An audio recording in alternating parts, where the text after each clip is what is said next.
तो गाइस कैसे हैं आप सब लोग। रीइंकार्नेटेड के एपिसोड 446 के साथ हाजिर हूं। तो लास्ट एपिसोड कैन पे हमने देखा था कि ब्रदर पोर्शन वहां पर पहुंचता है, वहां पर पहुंचने के बाद उन लोगों की जान बचाता है, जिसकी वजह से वो सभी सीनियर्स जो होते हैं उसको रिस्पेक्ट दे रहे होते हैं, साथ ही उसकी तारीफ कर रहे होते हैं और कहता है कि ब्रदर पोर्शन तुम्हारा बहुत बहुत शुक्रिया जहां पर आकर हमारी जान बचाने के लिए। इसके साथ ही एल्डर उसे कहता है कि हमने सुना है कि तुम गोल्डन क्रॉस सेक्टर के यंग मास्टर और बहुत ही जल्दी तुम गोल्डन क्रॉस सेक्टर के नए लीडर भी बनने वाले हो। गोल्डन क्रॉस सेक्टर यानी कि फ्लेम गार्ड राम को ही कहा जा रहा है। तो पोर्शन भी उन्हें रिस्पेक्ट देता है। उसी के साथ ही उसे कहते हैं कि अब जब आप यहाँ पर हमारे सिटी में आए तो क्यों ना आप सिटी के अंदर आए और आकर रेस्ट करें और साथ ही यहाँ पर हमें इस बात की ऑनर दें कि हम लोग आपकी सेवा कर सकें। ठीक है, सभी लोग भी उसे कहते हैं कि हाँ ये हमारे लिए बहुत ही बड़ी रिस्पेक्ट की बात है कि गोल्डन क्रॉस सेक्टर यानी कि फ्लेम गार्ड राम का यंग मास्टर पोर्शन यहाँ पर हमारी जान बचाने के लिए आया है, इसलिए प्लीज यहाँ पर हमारे साथ हमारे सिटी के अंदर आए ताकि हम लोग यहाँ पर तुम्हारी मेहमान नवाजी कर सकें। तो पोर्शन उन लोगों से कहता है कि प्लीज यहाँ पर ये सब कुछ करने की जरूरत नहीं है। जहाँ भी सिस्टर फीजू यहाँ पर मुश्किल में होगी, चाहे वो किसी भी दुनिया के कोने में क्यों ना हो, मैं वहां पर भी उसकी मदद करने के लिए जरूर जाऊंगा। सब कुछ तो यहाँ पर मेनली सिस्टर फीजू के लिए ही किया है। और इसी के साथ ही वो पोर्शन जो होता है वो आगे बढ़ता है, सिस्टर फीजू से कहता है कि सिस्टर फीजू मुझे लगता है कि मैं यहाँ पर तुम्हारी इंजरीज को हील कर सकता हूँ,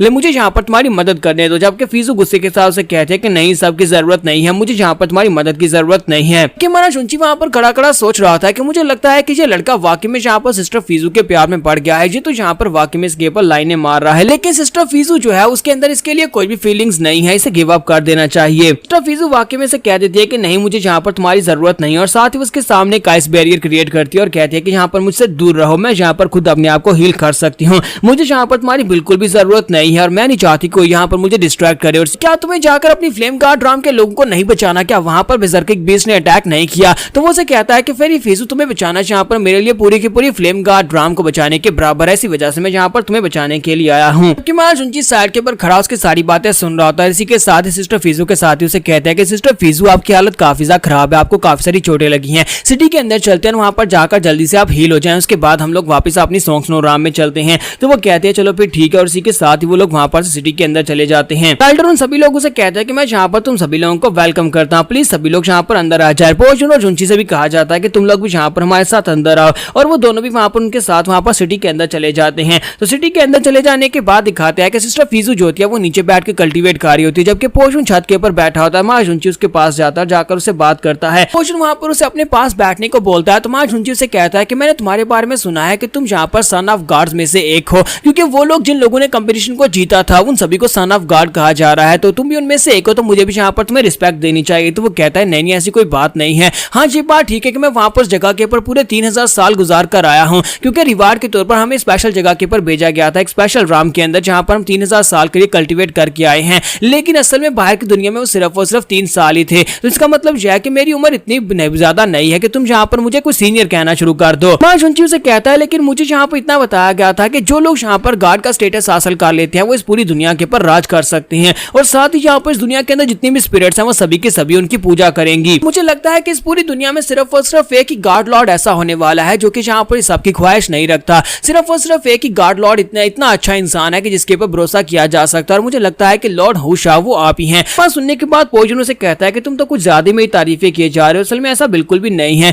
लेकिन तुम्हारी बातें सुनने के बाद मुझे यहाँ पर कुछ ज्यादा अजीब लग रहा है। तुम अपना चेहरा नहीं दिखा रहे, लेकिन मुझे तुम्हारी बातें कुछ जानी पहचानी लगती हैं, ऐसे लगता है कि जैसे मैं तुम्हें जानता हूँ। जुंची से कहता है नहीं ऐसी तो कोई बात नहीं है, मैं तुम्हें पहले नहीं मिला और ना ही हम दोनों एक दूसरे को जानते हैं। और इसी के साथ ही पोर्शन उसे कहता है कि वाकई में ऐसी बात है, लेकिन मुझे वाकई में लगता है कि मैं यहाँ पर पहले तुमसे कभी मिल चुका हूँ, इसी वजह से मुझे यहाँ पर तुम्हारी बातें भी जानी पहचानी लगती हैं। तुम्हारा जुंची से कहता है नहीं ऐसी कोई बात नहीं है। फिर साथ ही वहां पर टॉपिक को चेंज करने के लिए माँ झुंची से कहता है कि वाकई में तुम यहाँ पर फेरी फीजी को पसंद करते हो? तो वो कहता है कि हाँ मैं यहाँ पर इसको पसंद करता हूँ। ये बात तो यहाँ पर तुमने देख ही ली होगी, तुमने इस बात को नोटिस कर लिया होगा। तुम्हारा झुंची से कहता है लेकिन तुम्हें नहीं लगता कि तुम्हें यहाँ पर गिव अप कर देना चाहिए, क्योंकि वो यहाँ पर कभी भी तुम्हें पसंद नहीं करेगी, क्योंकि वो एक फीमेल सेक्टर से और फीमेल सेक्टर जहाँ पर वो लोग अपने इमोशंस को दबा देते और कभी यहाँ पर प्यार की भावना नहीं आने देते। तो इसी के साथ ही पोर्शन भी उसे कहता है कि हाँ मुझे भी ऐसा लगता है कि वो एक एक्सिस सेक्टर की वजह से, जिसकी वजह से वो यहाँ पर अपनी भावनाओं को दबाती है, लेकिन मैं यहाँ पर हमेशा कोशिश करता रहता हूँ ताकि यहाँ पर एक ना एक दिन उसके दिल में जगह बना सकूं। पोर्शन उसे कहता है कि जब मैं यहाँ पर लेडी फीजू से मिला था उसके बाद से मैंने यहाँ पर दुनिया में इससे ज्यादा खूबसूरत लड़की कहीं पर भी नहीं देखी, लेकिन पता नहीं क्या है कि वो यहाँ पर कभी मेरे प्यार में नहीं पड़ती। हालांकि अब तो मैं यहाँ पर इतने ज्यादा हाई लेवल के ऊपर भी पहुंच चुका हूँ, लेकिन इसके बावजूद वो बिल्कुल भी यहाँ पर मुझे कोई सिग्नल ही नहीं देती। तुम्हारी सुनती उसे कहता है कि हाँ ये बात तो वाकई में सच है, क्योंकि तुम सन ऑफ गार्ड्स में से एक हो, तुम यहाँ पर हायर कल्टीवेशन लेवल पर पहुंच चुके हो। इस दुनिया में कोई भी ऐसी प्रिंसेस या फिर कोई भी ऐसी गॉडेस नहीं होगी, अगर तुम तुम उसे यहाँ पर अपने लिए अपने साथ शादी करने का बोलोगे तो वो तुम्हारे साथ शादी करने के लिए राजी हो जाएगी। लेकिन मुझे लगता है कि तुम्हें इस लड़की के लिए यहाँ पर गिव अप कर देना चाहिए, क्योंकि ये तो यहाँ पर कभी भी नहीं मानने वाली। ये लड़कियां यहाँ पर आइस फिनिक्स ब्लड को प्रैक्टिस करती हैं। आइस फिनिक्स ब्लड जो है वो यहाँ पर अकेले बहुत ज्यादा पावरफुल होता है। ऊपर से तुम दोनों के एट्रीब्यूट्स भी बहुत ज्यादा डिफरेंट है। उसने आइस को मास्टर किया है जबकि तुम यहाँ पर फायर को मास्टर कर रहे हो। क्या तुम्हें लगता है कि कभी आइस और फायर एक दूसरे के साथ हो सकती हैं? ऐसा तो बिल्कुल ही पॉसिबल नहीं है। तो ना तुम यहाँ पर अपने लिए किसी और लड़की को ढूंढ लो। तो ब्रदर पोर्शन उसे कहता है कि नहीं, मुझे लगता है कि प्यार, सच्चा प्यार जो होता है वो जिंदगी में सिर्फ और सिर्फ एक ही बार होता है, क्योंकि सिर्फ और सिर्फ कोई ऐसी लड़की होती है जो आपकी सोल को छू जाती है। हर कोई लड़की के साथ यहाँ पर प्यार नहीं हो सकता और मुझे भी यहाँ पर सिस्टर फिजू के साथ यही वाला प्यार हो गया है। इसी वजह से मैं चाहकर भी यहाँ पर किसी और लड़की की तरफ आगे नहीं बढ़ सकता। मैं सिर्फ और सिर्फ इसी को हासिल करना चाहता हूँ। इसी के साथ इसी वक्त उसे एक मैसेज मिलता है। तो ब्रदर पोर्शन जो होता है वो जुनची से कहता है कि ब्रदर लिंग जुन, मुझे यहाँ पर अभी भी अपने फादर से एक मैसेज मिला है जिसकी वजह से मुझे गॉड फ्लेम राम में वापस जाना होगा और मैं यहाँ पर से वापस अपने फादर से मिलने के लिए जा रहा हूँ। लेकिन अगर कभी तुम यहाँ पर हमारी फ्लेम गॉड राम में आओ तो प्लीज यहाँ पर मुझसे जरूर आकर मिलना। मैं पूरी तरह से तुम्हें बहुत ही अच्छे से ट्रीट करूंगा। तुम्हारा जुनची से कहता है हाँ क्यों नहीं ब्रदर पोर्शन, तुम्हारे लिए मुझे यहाँ पर तुम्हारी फ्लेम गॉड राम में तो आना पड़ेगा। ठीक है, मैं तुमसे मिलने के लिए आऊंगा। और इसी के साथ ही पोर्शन जो होता है उसे बाय बोलने के बाद वहां पर से चला जाता है। एक बार वो लेडी फिजू की तरफ देखता है, फिर साथ ही वहां पर से चला जाता है। उसके चले जाने के बाद मां जुनची सोच रहा होता है कि इस बच्चे का कुछ नहीं हो सकता। इस सॉन्ग स्नो राम में इस लड़की के अलावा अगर तुम किसी भी लड़की से प्यार कर लेते तो वो तुम्हारे प्यार में जरूर पड़ जाती, लेकिन मुझे नहीं लगता कि तुम्हारा इस लड़की के साथ कोई चांस होने वाला है, क्योंकि ये तो बहुत ही ज्यादा आकड़ है। यहाँ पर हमारी एपिसोड 446 का एंड हो जाता है। तो एपिसोड की एक्सप्लेनेशन अच्छी लगी हो तो कमेंट करके जरूर बताइएगा। वीडियो को लाइक करना मत भूलिएगा। Thank you. तो गाइस कैसे हैं आप सब लोग? रीइंकार्नेटेड के एपिसोड 447 के साथ हाजिर हो। तो लास्ट एपिसोड के एंड पे हमने देखा था कि हमारा जो पोल एन होता है वहां पर से चला जाता है, सॉरी पोर्शन जो होता है वहां पर से चला जाता है। पोर्शन के चले जाने के बाद मां शुंची कहता है कि अब मुझे भी यहाँ पर से निकलना चाहिए, लेकिन इसी के साथ ही फेरी फिजू को दिखाता है कि वो कहती है कि तुम कहाँ पर जा रहे हो, यहीं पर रुको, और वो उसे घूर घूर कर देख रही होती है। तुम्हारा शुंची काफी हैरान होता है। तुम्हारा शुंची कहता है कि ये क्या, ये फेरी फिजू मुझे यहाँ पर इस तरह से घूर घूर कर क्यों देख रही है? लगता है कि यहाँ पर कुछ तो गड़बड़ है, मुझे यहाँ पर से निकलना होगा। तुम्हारा शुंची जब वहां पर से जाने लगता है इसी के साथ ही फेरी फिजू जो होती है जमकर के ऊपर आ जाती है और उसे कहती है कि यहीं पर रुको। तुम्हारा शुंची कहता है कि हाँ बताओ फेरी फिजू तुम्हें क्या चाहिए? तो वो उसे कहती है कि ब्रदर शुंची तुम अभी तक जिंदा हो, तुम मरे नहीं हो। तुम्हारा शुंची इस बात से काफी ज्यादा हैरान होता है और कहता है कि ये तुम क्या कह रही हो? मैं कोई भी ब्रदर शुंची नहीं हूँ, मैं किसी शुंची को नहीं जानता। तो वो उसे कहती है कि मेरे सामने नौटंकी करना बंद करो, मुझे अच्छी तरह से पता है कि तुम वही हो, तुम ब्रदर शुंची हो। शुंची उसे कहता है कि नहीं, तुम्हें यहाँ पर कोई गलत फहमी हो गई है, तुम यहाँ पर मुझे अपना सीनियर ब्रदर शुंची कहना बंद करो, ऐसा कुछ भी नहीं है, मैं तुम्हारा सीनियर ब्रदर नहीं हूँ। जबकि मो फिजू से कहते हैं कि मुझे पता है कि आप ही सीनियर ब्रदर शुंची हैं। आपके यहाँ पर सेक्टर को छोड़कर चले जाने के बाद मास्टर ने मुझे अपना डिसाइपल चूज कर लिया, यानी कि आपसे आप मास्टर के डिसाइपल तो नहीं रहे, लेकिन मास्टर आपसे काफी ज्यादा नाराज हैं। तो प्लीज मेरे साथ माई सॉन्ग स्नो राम में चले, वहां पर मास्टर आपका वेट कर रही होंगी। आप जाकर मास्टर से मिले और उनसे बात करें। लगता है कि मास्टर का मूड चेंज हो जाएगा अगर आप उनके पास जाएंगे और उन्हें पता चले कि आप जिंदा हैं। तुम्हारा शुंची कहता है कि मैंने तुमसे कहा ना कि मैं यहाँ पर किसी भी शुंची को नहीं जानता। तो वो उसे कहती है कि यहाँ पर मैं तुम्हारी स्मेल को अच्छी तरह से पहचानती हूँ और साथ ही मैं इन आंखों को भी पहचानती हूँ। तुम्हें क्या लगता है कि मैं यहाँ पर इन सभी चीजों को भूल सकती हूँ? मैं यहाँ पर अच्छी तरह से जानती हूँ कि तुम ही ब्रदर शुंची हो। शुंची वहां पर उसे पीछे छुड़वाने की पूरी कोशिश करता है। वो उसे कहता है कि ऐसा कुछ भी नहीं है, लेकिन इसी के साथ ही फेरी फिजू जो होती है बड़ी तेजी के साथ आगे बढ़ती है और उसके चेहरे के ऊपर से उसका मास्क छीन लेती है। वो उसके चेहरे के ऊपर से मास्क उतार देती है और उसे कहती है कि अब जरा झूठ बोलकर दिखाओ, क्या तुम अब भी यहाँ पर ये कहोगे कि तुम शुंची नहीं हो? तुम्हारा शुंची जो होता है वो इस बात से काफी ज्यादा हैरान होता है और उसे कहता है कि अच्छा ठीक है, मैं इस बात को मान लेता हूँ, ठीक है मैं ही शुंची हूँ। क्या अब तुम्हें यहाँ पर शांति मिल गई? अब ठीक है, तुम्हें मेरे बारे में पता चल चुका है, लेकिन किसी दूसरे को इस बारे में मत बताना कि मैं अभी तक जिंदा हूँ, मैं यहाँ पर एक मिशन के ऊपर आया हूँ। फेरी फिजू से कहती है सीनियर ब्रदर शुंची अब जबकि तुम यहाँ पर जिंदा हो तो मेरे साथ वापस चलो ना, मेरी मास्टर तुम्हारे बारे में सुनकर बहुत ज्यादा खुश हो जाएंगी, क्योंकि जब उन्हें पता चला था कि शुंची मर चुका है तो वो बेचारी बहुत ज्यादा उदास हो गई थी। तुम्हारा शुंची उसे कहता है कि नहीं, तुम यहाँ पर अपनी मास्टर को इस बारे में नहीं बता सकती कि मैं जिंदा हूँ। तो वो कहती है लेकिन मैं अपने मास्टर को क्यों नहीं बता सकती? तुम्हारा शुंची उसे कहता है क्योंकि मैं यहाँ पर एक बहुत ही खास मिशन के ऊपर आया और मैं साथ ही तुम्हारे साथ वहाँ पर वापस बिल्कुल भी नहीं जा सकता। फेरी फिजू से कहती है लेकिन मैं तुम्हें अपने साथ लेकर जाने वाली हूँ, अगर तुम मेरे साथ नहीं जाओगे तो मैं यहाँ पर सभी को बता दूंगी कि तुम यहाँ पर शुंची हो, तुम दोबारा जिंदा होकर यहाँ पर वापस आ गए हो। तुम्हारा शुंची उसकी बात मान लेता और कहता है अच्छा ठीक है, फिर मुझे अपने साथ ले चलो। और वो दोनों वहां पर से सॉन्ग स्नो राम की तरफ निकल पड़ते हैं और यहीं पर से नेक्स्ट सीन जो होता है सॉन्ग स्नो राम के टेंपल का दिखाया जाता है। तो शुंची वापस आता है और कहता है ये जगह आज बिल्कुल वैसी की वैसी है, और वहीं पर वो दरवाजे के बाहर जाकर अपना सर झुकाती है और कहती है कि मास्टर मो फिजू यहाँ पर आई है, तो क्या मैं यहाँ पर आपसे मिलने के लिए अंदर आ सकती हूँ? और इसी के साथ ही उसकी मास्टर से कहती है हाँ क्यों नहीं, ठीक है अंदर आ जाओ। और साथ ही वो उसे बताती है कि जुंची भी आया है और जुंची अभी तक जिंदा है। ये बात सुनने के बाद उसे कहती है ठीक है जुंची को अंदर भेज दो। और इसी के साथ ही उसे कहती है ब्रदर जुंची तुम अंदर जा सकते हो। और जुंची जल्दी से भागता हुआ अंदर जाता है, जाकर अपनी मास्टर के सामने घुटने टेकर उसे ग्रीट करता है और कहता है कि डिसाइपल आपको ग्रीट करता है। जबकि मो जानजिन उसे कहती है कि तुम जहाँ पर किसी अपना मास्टर कह रहे हो, मैं तुम्हारी मास्टर नहीं हूँ, मैं तो तुम्हें जानती भी नहीं हूँ। तुम्हारा जुंची कहता है कि मास्टर प्लीज ऐसा तो मत कहें, हाँ ये बात ठीक है कि मैंने यहाँ पर आपको अकेले छोड़ दिया, मैं यहाँ पर से चला गया था। जबकि मास्टर मो जानजिन उसे कहते हैं कि इस वक्त मेरी सिर्फ और सिर्फ एक ही डिसाइपल है और वो फीजू है, मेरा इसके अलावा कोई डिसाइपल नहीं है, तुम यहाँ पर मेरे डिसाइपल नहीं हो। और क्या तुम्हें लगता है कि तुम अभी यहाँ पर अपने आप को मेरा डिसाइपल कहने का हक रखते हो? मेरी जिंदगी का सबसे बड़ा दुख है कि मैंने यहाँ पर तुम्हें अपना डिसाइपल चूज किया था, तुम्हारे जैसे बेवकूफ बच्चे को अपना डिसाइपल चूज कर लिया। जुंची उसकी सारी बातें वहाँ पर चुपचाप सुन रहा था। इसी के साथ ही उसे कहते हैं कि 3 साल पहले तुम यहाँ पर से चले गए थे, 3 साल पहले तुम यहाँ पर से स्टार गार्ड ड्राम के लिए गए थे, तुमने कहा कि तुम जाकर अपनी मास्टर को बचाना चाहते हो और इसी वजह से तुम वहाँ पर गए, लेकिन उसके बाद वहाँ पर से पता चला कि तुम मर गए हो। क्या तुम्हें अंदाजा भी है कि मुझे वहाँ पर कितना अफसोस हुआ था कि तुम मर गए हो? जुंची से कहता है कि मास्टर जैस्मीन उस वक्त बहुत ही बुरी हालत में थी, यानी कि उससे वहाँ पर खतरा था, इसी वजह से मैं उसे बचाने के लिए गया था, क्योंकि वो मेरी बेनिफैक्टर है तो मैं उसे ऐसे बिल्कुल भी नहीं छोड़ सकता था। मास्टर जानजिन उसे कहते हैं कि क्या उस लड़की जैस्मीन के अलावा भी क्या तुमने जिंदगी में किसी और की कदर की है? जुंची जो था फिर से आके से वहाँ पर खामोश हो जाता है और मास्टर के बारे में वहाँ पर कुछ कहने लगता है, लेकिन मास्टर उसे खामोश करवा देती है और कहती है कि दोबारा यहाँ पर मुझे मास्टर मत कहना, क्योंकि तुम यहाँ पर आज के बाद से मेरे डिसाइपल नहीं हो। मैंने यहाँ पर तुम्हारे पर कितने एहसान किए, तुम्हें यहाँ पर कोल्ड डोरा दिया और साथ ही अपनी टेक्निक सिखाई और साथ ही तुम्हें यहाँ पर अपनी लेक यानी उस झील के अंदर जाने दिया जहाँ पर हमारी बहुत ही पावरफुल स्पिरिचुअल एनर्जी है। मैंने तुम्हें इतना कुछ दिया, यहाँ पर इतना कुछ देने के बावजूद तुमने यहाँ पर मुझे धोखा दिया, तुम मुझे और मेरी सॉन्ग स्नो राम को छोड़कर चले गए। जुंची से कहता है कि मास्टर मुझे अच्छी तरह से पता है कि मेरी जिंदगी में आप जैसा इंसान मैंने कभी नहीं देखा, आप मुझसे बहुत ज्यादा काइंड थे, आपने यहाँ पर मुझे मास्टर की तरह बहुत ही अच्छे बहुत ही टेक्निक सिखाई और साथ ही आपने मेरी बहुत ज्यादा केयर की, लेकिन मैं यहाँ पर इस बात के लिए बहुत ज्यादा शर्मिंदा हूँ कि मैं आपको छोड़कर चला गया। मास्टर जानजिन उसे कहती है तो फिर तुम यहाँ पर इस जगह के ऊपर वापस क्या करने के लिए आए हो? आए तुम्हें यहाँ पर आने किसने दिया? जल्दी से वापस चले जाओ, अपनी दुनिया में वापस जाओ जिस छोटी दुनिया में तुम रहती हो। माना जुंची उसे वहाँ पर बताने लगता है तो मास्टर मो जानजिन उसे वहीं पर खामोश करवा देती है और कहती है कि बस बहुत हो गया, अब तुम्हें यहाँ पर से वापस जाना होगा। तुमने अपनी उस जैस्मीन की मौत का बदला ले लिया, क्योंकि तुमने यहाँ पर स्टार गार्ड को मार दिया और साथ ही यहाँ पर खुद अपने आप को भी मरवा दिया था। क्या तुम अब यहाँ पर दोबारा मरने के लिए वापस चले आए हो? जुंची उसे कहता है नहीं मास्टर, मैं यहाँ पर दोबारा स्टार गार्ड ड्राम के लिए नहीं आया, ना ही यहाँ पर मास्टर जैस्मीन के लिए आया हूँ,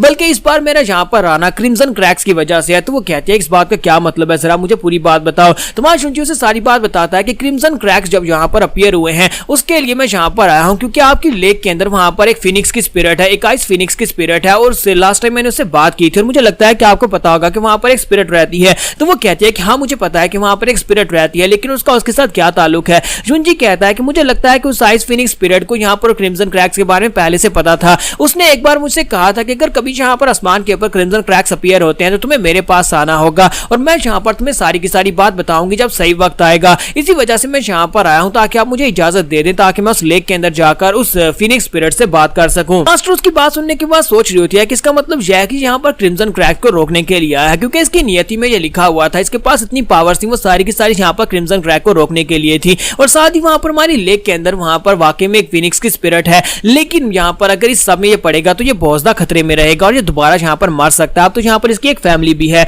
तो इसी के साथ ही मास्टर जानजिन उसे कहते हैं कि तुम्हें वहाँ पर जाने की इजाजत नहीं है, तुम्हें यहाँ पर से वापस जाना होगा। जुंजी भी आगे से बहस करता है और उसे कहता है लेकिन मास्टर उस आइस फिनिक्स स्पिरिट ने पर्सनली मुझसे कहा था कि मुझे यहाँ पर वापस आना है, क्योंकि मैं सिर्फ और सिर्फ उन क्रिम्सन क्रैक्स को रोक सकता हूँ। तो मास्टर उसे कहते हैं कि नहीं, तुम यहाँ पर नहीं रोक सकते, तुम्हें जल्दी से वापस जाना होगा। साथ ही वो अपनी पावर्स को यूज करते हुए जुंजी के ऊपर अटैक कर देती है ताकि वो आइस के अंदर कवर करके उसे वहां पर से वापस भेज सके। एक बार से नेक्स्ट सीन जो होता है मून गार्ड ड्राम का दिखाया जाता है कि मून गार्ड ड्राम में आपको पता है कि यहाँ पर नई गार्डेस जो थी हमारे जुंजी की फर्स्ट वाइफ बन गई थी, क्योंकि मून गार्ड एम्परर मर गए थे। तो इसी के साथ एक नौकरानी बागती वहां पर अंदर आती है, तो उसे कहता है कि जिंजुई तुम्हें क्या हुआ और तुम यहाँ पर इतनी हार्म क्यों रही हो? तो वो वहां पर भागती हुई आती है और उसे कहती है कि मास्टर मैं यहाँ पर एक न्यूज लेकर आई हूँ, जो न्यूज बहुत ज्यादा खास है। तो वो उसे कहती है कि मास्टर जुंजी अभी तक जिंदा है, वो मरे नहीं है। जहाँ पर हमारी एपिसोड 447 का एंड हो जाता है। तो एपिसोड की एक्सप्लेनेशन अच्छी लगी हो तो कमेंट करके जरूर बताइएगा, वीडियो को लाइक करना मत भूलिएगा। Thank you.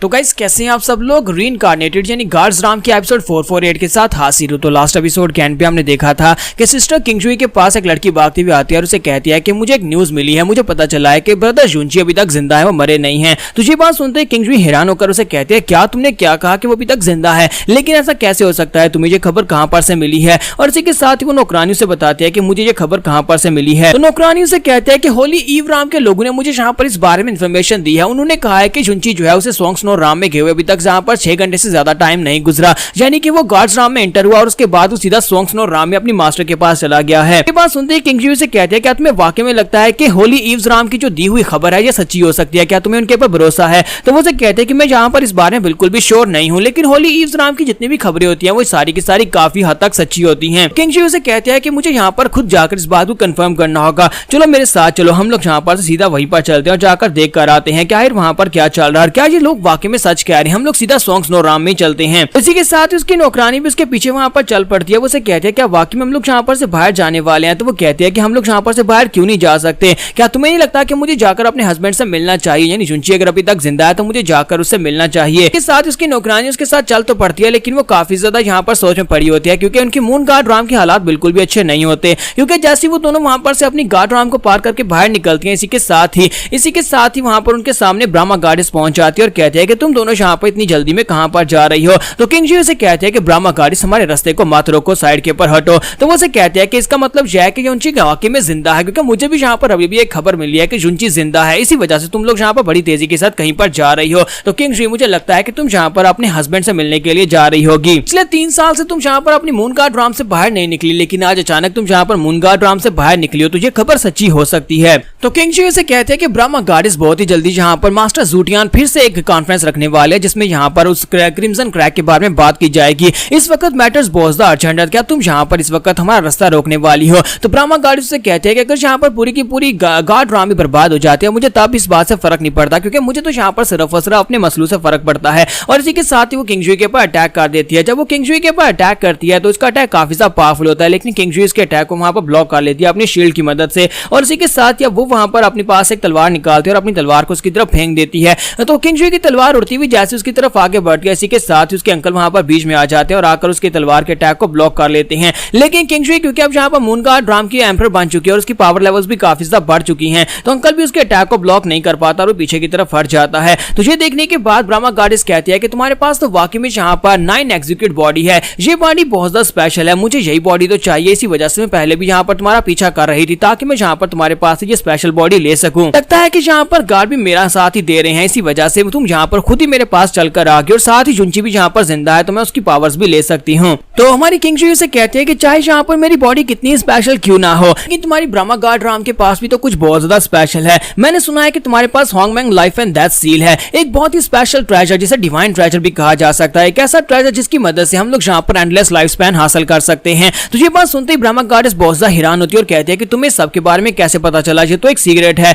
तो किंगजुई से कहते हैं कि अब ये सीक्रेट नहीं रहा, मुझे यहाँ पर तुम्हारे और भी बहुत सारे डर्टी सीक्रेट्स के बारे में पता है। तो ब्रह्मा गार्डिस से कहते हैं कि मुझे एक बात तो बताओ कि तुम्हें यहाँ पर इस सीक्रेट के बारे में पता चल गया, लेकिन इसका मतलब क्या है, आखिर इससे फर्क ही क्या पड़ेगा। तो किंगजुई से कहते हैं कि अच्छा तो तुम्हें इस बात से कोई फर्क नहीं पड़ता, अच्छा ठीक है, अगर मैं यहाँ पर इस सच्चाई के बारे में दूसरे लोगों को बता देती हूँ या फिर दूसरी गार्ड राम्स को इस बारे में बता देती हूँ कि तुम्हारे पास यहाँ पर होंगमैंग लाइफ एंड डेथ सील है, तो फिर बताओ कि वो तुम्हारी इस ब्रह्मा गार्ड राम के साथ क्या करेंगे। क्या तुम्हें पता है कि मुझे यहाँ पर इस बारे में कैसे पता चला कि तुमने उस सील को किसके ऊपर यूज किया और वो सील तुम्हारे पास कैसे हो सकती है। ये बुढ़ा खूसट मास्टर घुजू जो तुम्हारे साथ है, ये मर चुका था, ये हजारों साल पहले मर चुका था, लेकिन तुमने यहाँ पर उस सील को यूज करके इस बुढ़े मास्टर को यहाँ पर दोबारा से जिंदा किया है। इसका सबूत ये है कि तुमने यहाँ पर इसको जिंदा किया, इसी वजह से मुझे लगता है कि तुम्हारे पास ही वो सील है। तो इसलिए चुपचाप मेरे रास्ते से साइड के ऊपर हट जाओ, क्योंकि अगर मैंने यहाँ पर इस बार में सभी दूसरी गार्ड्स को बता दिया कि तुम्हारे पास यहाँ पर एक डिवाइन ट्रेजर है, तो वो सभी लोग उस डिवाइन ट्रेजर को लेने के लिए तुम्हारे पास जरूर आएंगे। बहुत सारे ऐसे लोग होंगे जो कि अपने मरे हुए लोगों को जिंदा करना चाहते हैं और वो तुम्हारी ब्रह्मा गार्ड राम के ऊपर अटैक करके तुम्हारे पास से सील को छीनने की कोशिश करेंगे। ब्रह्मा गार्ड से कहते हैं कि मुझे लगता है कि तुम्हें यहाँ पर मेरे बारे में कुछ ज्यादा ही पता चल गया है,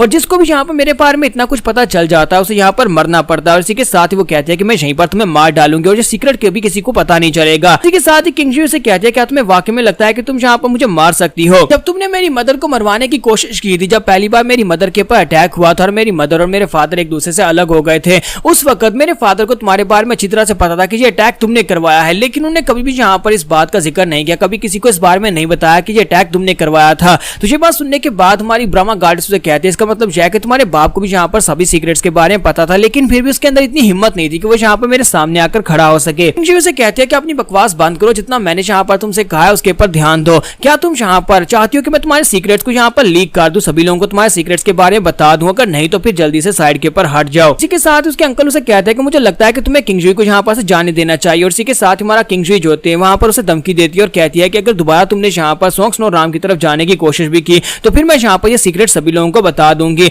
और इसी के साथ ब्रह्मा गार्ड्स फिर से वहां पर अपनी पावर्स को रिलीज करती है। जब वो अपनी पावर्स को रिलीज करती है तो अंकल उसे कहते हैं कि मुझे लगता है कि तुम्हें अपनी पावर्स को कंट्रोल करना होगा, यहाँ पर अपने गुस्से को भी शांत करो, हमें यहाँ पर इस लड़की के साथ पंगा नहीं लेना चाहिए। इसी के साथ ही वो अंकल गू से कहते हैं कि ठीक है अंकल गू, चलो यहाँ पर फिर यहाँ पर से चलते हैं। मुझे लगता है कि मैंने यहाँ पर मून गार्ड राम को कुछ ज्यादा अंडर एस्टिमेट किया है। वहां पर चले जाने के बाद नौकरानी उसे कहती है कि मिस किंगजुई क्या वाकई में यहाँ पर आपने सीक्रेट को अनलॉक कर दिया? हालांकि आपने सीक्रेट को यहाँ पर छुपा कर रखा हुआ था ताकि बाद में यहाँ पर ब्रह्मा गार्ड्स के खिलाफ इस्तेमाल किया जा सके। तो उसकी किंगजुई उसे कहते हैं कि मुझे लगता है कि यही सही वक्त है, यही सही वक्त है यहाँ पर इस सीक्रेट को बताने का। वैसे भी यहाँ पर अब मुझे डरने की क्या जरूरत है, अगर जुंची वापस आ चुका है तो वो जल्दी से जल्दी ड्रैगन गार्ड राम में जाकर वहां पर से जाकर अपनी पावर्स को दोबारा से हासिल कर लेगा और उसके बाद यहाँ पर ब्रह्मा गार्ड्स के सामने भी कुछ नहीं कर पाएगी। बस नेक्स्ट सीन सोंग स्नो राम का दिखाया जाता है कि लास्ट एपिसोड के एंड पे आपने देखा था कि उसकी मास्टर जो होती है उसने वहां पर आइस की पावर के साथ तुम्हारे जुंची को कवर कर दिया होता है। तुम्हारा जुंची आइस के अंदर ट्रैप होता है, उसकी मास्टर उसके पास आती है और उसे कहती है तो क्या तुमने यहाँ पर इस बारे में सोचा जो मैंने तुमसे कहा था?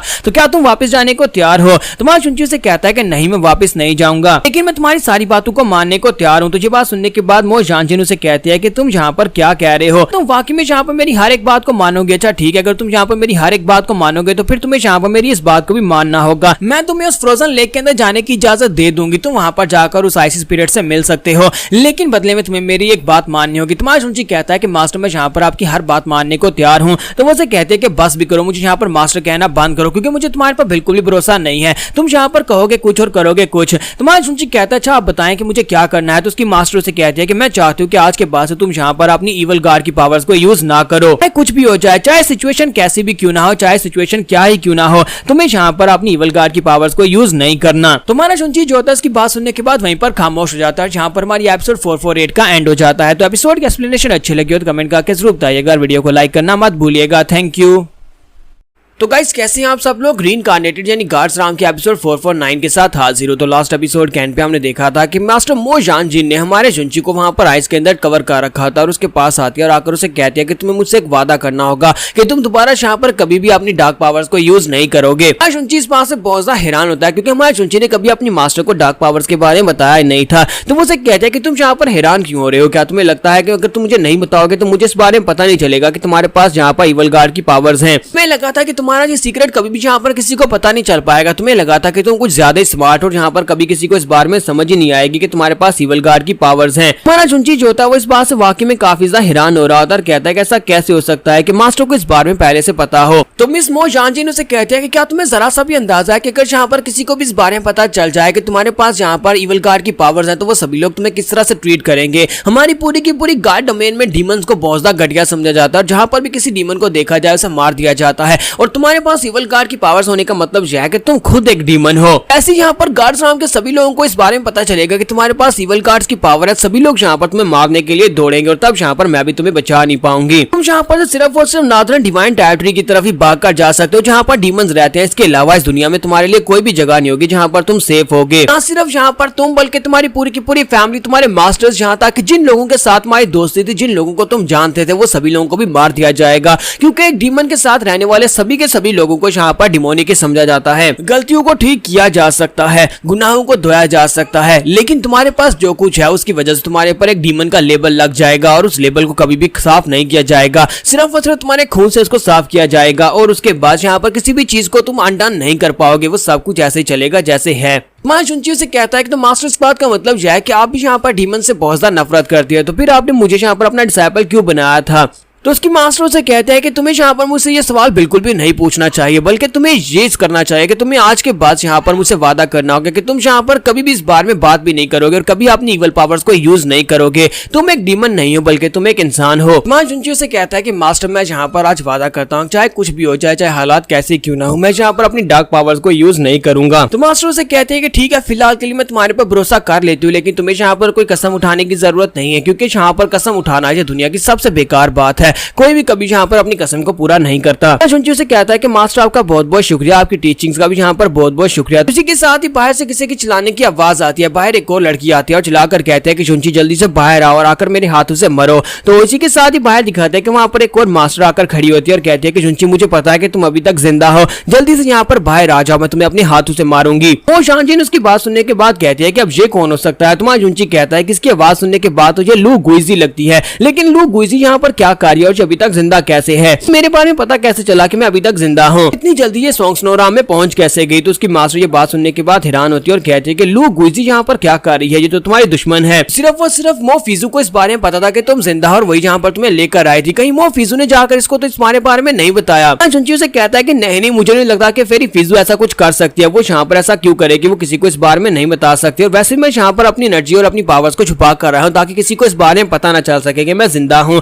तो इसी के साथ ही वो उसे कहती है तो फिर यहाँ पर एक ही ऑप्शन है कि यहाँ पर फिजू ने तुम्हारे बारे में इसको बताया है, उसने जानबूझकर यहाँ पर इसको इस बारे में बताया होगा। जुनची कहता है कि हो सकता है कि फिजू ने यहाँ पर इस इन्फॉर्मेशन को लीक किया हो, लेकिन मुझे लगता है कि मुझे बाहर जाकर लू गुइजी का मुकाबला करना ही होगा। जबकि उसकी मास्टर से कहते हैं नहीं, तुम यहीं पर रुको, मैं चाहती हूँ जाकर उससे बात करती हूँ। और उसी के साथ ही वहां पर से बाहर निकल दिया ताकि जाकर उससे बात कर सके। वो कहते किसी को इस बारे में पता नहीं चलना चाहिए कि तुम वाकई में जिंदा और जहां पर हो, क्योंकि अगर ऐसा हुआ तो फिर सारी की सारी गार्ड राम जहां पर तुम्हें पकड़ने के लिए जरूर आएगी। और इसी के साथ ही लू गुइजी जो होती है बाहर चिल्ला चिल्ला कर कह रही होती है कि जुनची अब यहाँ पर डरपोक मत बनो, जल्दी से बाहर आ जाओ, वरना मैं पूरी की पूरी सोंगसनोराम को ही तबाह कर दूंगी। और सोंगसनोराम के एल्डर्स जो होते हैं उसके सामने आते हैं और उसे कहते हैं कि तुम्हारी हिम्मत कैसे भी यहाँ पर आकर शोर मचाने की, तुम्हें क्या लगता है कि तुम इतनी आसानी से यहाँ पर आकर हमारी सोंगसनोराम को बर्बाद कर सकती हो। तो इसी के साथ ही लू गुइजी उनसे कहते हैं कि अपनी बकवास बंद करो, जहाँ पर से साइड के ऊपर हटो, मुझे सिर्फ और सिर्फ जुनची चाहिए, जुनची को यहाँ पर लेकर और मैं यहाँ पर से चली जाऊंगी। और इसी के साथ ही वो एल्डर से कहते हैं कि माफ करना पर हम लोग यहाँ पर किसी जुनची को नहीं जानते, लगता है कि तुम यहाँ पर गलत जगह के ऊपर आ गई हो।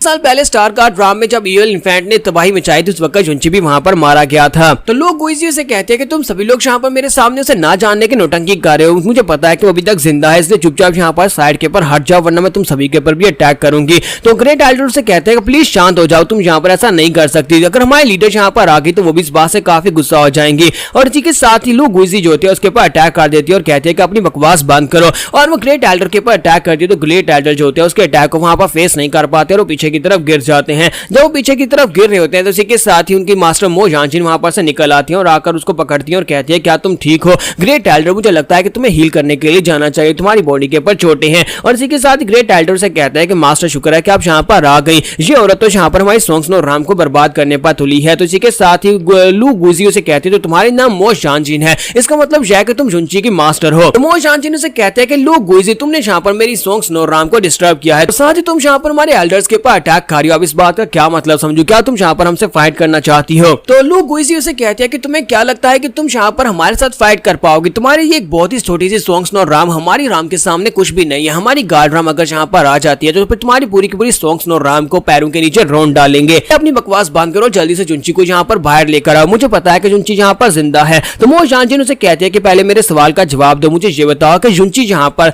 जिंदा है, तुम्हें इस बारे में किसने बताया है, ये इन्फॉर्मेशन तुम्हें कहाँ पर से मिली है? तो लू गुइजी उसे कहती है कि बकवास बंद करो, मुझे बस यहाँ पर बताओ कि जुनची कहां पर है। तो वो उसे कहती है कि मैं तुम्हें बताऊंगी कि जुनची कहां पर है। हाँ, ये बात वाकई में सच है कि जुनची सोंगसनोराम में है, लेकिन हम लोग उसे ऐसे तुम्हारे हवाले में नहीं करेंगे। लेकिन पहले तुम्हें ये बताना होगा कि तुम्हें इन्फॉर्मेशन दी किसने, आखिर वो कौन है जिसने तुम्हें यहाँ पर इस बारे में बताया कि जुनची जिंदा है। तो इसी के साथ ही लोग गुइजी से कहते हैं कि मुझे लगता है कि तुम सिर्फ और सिर्फ मेरा टाइम वेस्ट करने की कोशिश कर रही हो, मैं सिर्फ और सिर्फ तुम्हें 10 सेकंड्स का टाइम दूंगी, अगर तुमने यहाँ पर मेरे सवाल का जवाब नहीं दिया कि जुनची कहां पर है तो मैं यहाँ पर तुम्हारी पूरी की पूरी सोंगसनोराम को बर्बाद कर दूंगी। इसी के साथ ही वो अपनी अपनी पावर्स को रिलीज कर रही थी, जबकि दूसरी तरफ से मो जानजिन भी अपनी पावर्स को रिलीज करती है और कहती है कि तो देखते हैं कि तुम मेरी सोंग स्नो राम को कैसे बर्बाद करती हो, तुम्हें क्या लगता है कि तुम इतनी आसानी से ये कर पाओगी। दोनों जब वहां पर अपनी अपनी पावर्स को रिलीज कर रहे होते हैं तो इसी के साथ ही वहां पर साइड के ऊपर से तीसरे कैरेक्टर की एंट्री होती है। तो हमारे शुनची की एक और वाइफ वहां पर पहुंच जाती है जिसका नाम मीजिन था। तो मीजिन आकर कहते हैं कि देखो तो देखो जहां पर क्या हो रहा है, और वो अपने डैडी से कहते हैं कि डैडी आपने कहा था ना कि सोंग स्नो राम की जो मास्टर है वो बहुत ज्यादा खूबसूरत है, ये तो वाकई में बहुत ज्यादा खूबसूरत है।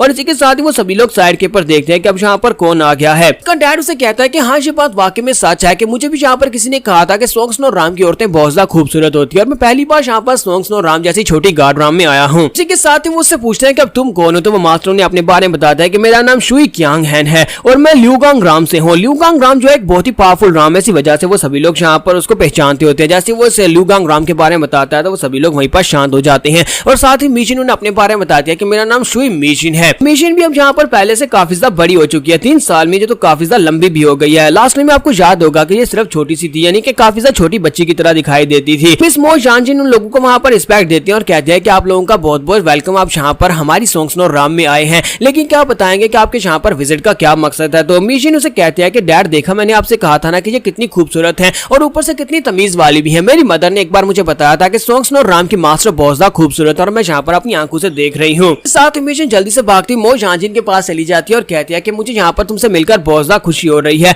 और साथ ही वो उससे जुंची के बारे में पूछते हैं क्योंकि वो लोग भी यहाँ पर जुंची की खबर सुनने के बाद ही आए होते हैं कि जुंची अभी तक जिंदा है। यहाँ पर हमारी एपिसोड 449 का एंड हो जाता है। तो नेक्स्ट एपिसोड में देखेंगे कि हमारा जुंची यहाँ पर सारी सिचुएशन से कैसे निकल पाएगा और जुंची की ये इन्फॉर्मेशन किसने लीक किया कि जुंची जिंदा है। तो गाइस कैसे हैं आप सब लोग। तो रीइंकार्नेटेड यानी गार्ड्स राम की एपिसोड 450 के साथ हाजिर हो। तो लास्ट एपिसोड के एंड पे हमने देखा था मीशिन और उसके फादर भी सोंग स्नो राम में ये खबर सुनने के बाद पहुंच जाते हैं कि जुंची अभी तक जिंदा है। तो वो दोनों वहां पर आते हैं, जबकि लू गुइजी जो होती है वहां पर पहले से काफी ज्यादा गुस्साकारी होती है। और वहां पर आने के बाद जब मीशिन आकर वहां पर हमारी जो सोंग स्नो राम की एम्पर होती है उनकी तारीफें कारी होती है, तो उसके फादर उसे कहते हैं कि मीशिन मुझे लगता है कि तुम्हें यहाँ पर सोच समझ कर बात करना चाहिए। तुम्हें जरा भी अंदाजा है कि तुम यहाँ पर किस औरत से बात कर रही हो, यहाँ पर सोंग स्नो राम की किंग है। तो मीशिन अपने डैड से कहते हैं डैड आपके कहने का क्या मतलब है, मैंने बस यहाँ पर इनकी तारीफ की कि ये बहुत ज्यादा खूबसूरत है, कहीं आप ये तो नहीं कह रहे कि ये खूबसूरत नहीं है। तो उसके डैड से कहते हैं नहीं नहीं ऐसी बात नहीं है, मैंने तो ये तो नहीं कहा, मैं तो ये कह रहा हूँ कि तुम बस यहाँ पर सोच समझकर बात करो, कहीं इनकी शान में कोई कमी ना रह जाए, तुम इनकी तारीफ ठीक से करो। फिर साथ ही डैड से कहता है कि मीशिन मैं पता नहीं तुम्हें यहाँ पर अपने साथ लेकर ही क्यों आया हूँ, मुझे लगता है कि अगर तुमने यहाँ पर कोई उल्टी सीधी बात कर दी तो फिर चीजें बहुत ज्यादा सीरियस हो सकती है। जब वो बाप बेटा वहाँ पर आपस में मजाक कर रहे होते हैं, इसी के साथ ही लू गुइजी बहुत ज्यादा गुस्सा हो जाती है और कहते हैं कि शुई क्यांग हैंग तुम्हें क्या लगता है कि तुम यहाँ पर कर क्या रहे हो, क्या तुम यहाँ पर हमारा मजाक उड़ाने के लिए आए हो। तो मास्टर शुई से कहते हैं कि नहीं मैं तो यहाँ पर सिर्फ और सिर्फ इस बात को कंफर्म करने के लिए आया हूँ कि क्या जुंची वाकई में जिंदा है। और मिस लू गुइजी आप यहाँ पर क्या कर रही हैं, जरा आप भी तो यहाँ पर इस बात को एक्सप्लेन करें। मुझे लगता है कि आप अभी भी यहाँ पर जुंची से बदला लेने के लिए आई हैं, अगर जुंची मरा नहीं है तो फिर यहाँ पर इस बात को हम लोग कंफर्म करने के लिए आए थे। और मिशिन मेरी बेटी क्योंकि उसके साथ इसकी एंगेजमेंट हो चुकी है और हम लोग यहाँ पर यही सोच रहे हैं कि अगर जुंची वाकई में जिंदा है तो फिर आज यहाँ पर हम लोग एक और मकसद से भी आए हैं। इसी के साथ ही वो फेरी गुइजू से पूछते हैं कि बताओ तुम यहाँ पर क्यों आई हो। तो गुइजू से कहते हैं कि तुम इस बात को गैस नहीं कर सकते कि मैं यहाँ पर क्यों आई होंगी, तुम्हें अच्छी तरह से पता है कि उसने मेरे डिसाइपल के साथ जो कुछ भी किया था उसकी वजह से मैं उससे बहुत ज्यादा गुस्सा हूँ। तो मास्टर शुई से कहता है कि मुझे अच्छी तरह से याद है कि उसने क्या किया था, लेकिन वो सिर्फ एक कंपटीशन था और कंपटीशन में आपके डिसाइपल को हराने का मतलब ये नहीं है कि आप यहाँ पर उस लड़की को मारने के लिए चली आए। और मुझे नहीं लगता कि आपको यहाँ पर उसके साथ ये सब कुछ करना शोभा देता है, क्योंकि आप यहाँ पर एक सीनियर है जबकि वो सिर्फ एक जूनियर है और वो कंपटीशन भी जूनियर्स का कंपटीशन था, इसी वजह से आपको यहाँ पर उस लड़के के ऊपर अटैक्स नहीं करने चाहिए। तो फेरी गुइजी से कहती है कि अपनी बकवास बंद करो, मुझे इस बात से बिल्कुल फर्क नहीं पड़ता कि तुम इस बारे में क्या सोचते हो। इसी के साथ ही मास्टर शुई ल्यूगांग से कहते हैं कि प्लीज माफ करिएगा,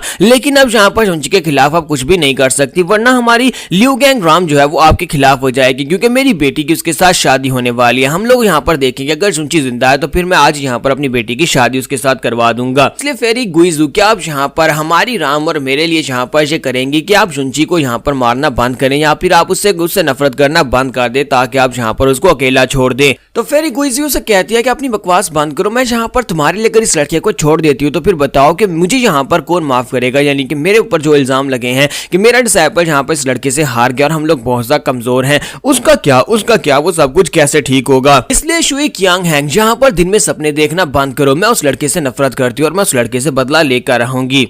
तो मास्टर कियान हैंग उसे कहता है कि मैंने यहाँ पर तुम्हें पहले भी ये बात बताई और मैं फिर से तुमसे कह रहा हूँ कि हम लोग यहाँ पर आज सिर्फ एक मकसद से आए। अगर शुंची जिंदा है तो फिर मैं अपनी बेटी की शादी उसके साथ करवा दूंगा, तो फिर उसके बाद शुंची हमारी राम का दामाद बन जाएगा। तो क्या तुम फिर भी यहाँ पर हमसे पंगा लेना चाहोगी? तो इसी के साथ ही गुइजू वहाँ पर अपनी पावर्स को रिलीज करती है और कहती है चलो फिर ये तो मेरे पर डिपेंड करता है ना, क्या मेरे अंदर एबिलिटीज है कि मैं यहाँ पर तुम्हारी राम को डिफेंड कर सकती हूँ या नहीं। तो मिशिन उसकी बात सुनने के बाद काफी ज्यादा गुस्सा हो जाती है और कहती है कि हम लोग यहाँ पर तुमसे कह रहे हैं कि हमारे लिए यहाँ पर शुंची को छोड़ दो, यहाँ पर चली जाओ, लेकिन तुम आगे से यहाँ पर बकवास किए जा रही हो।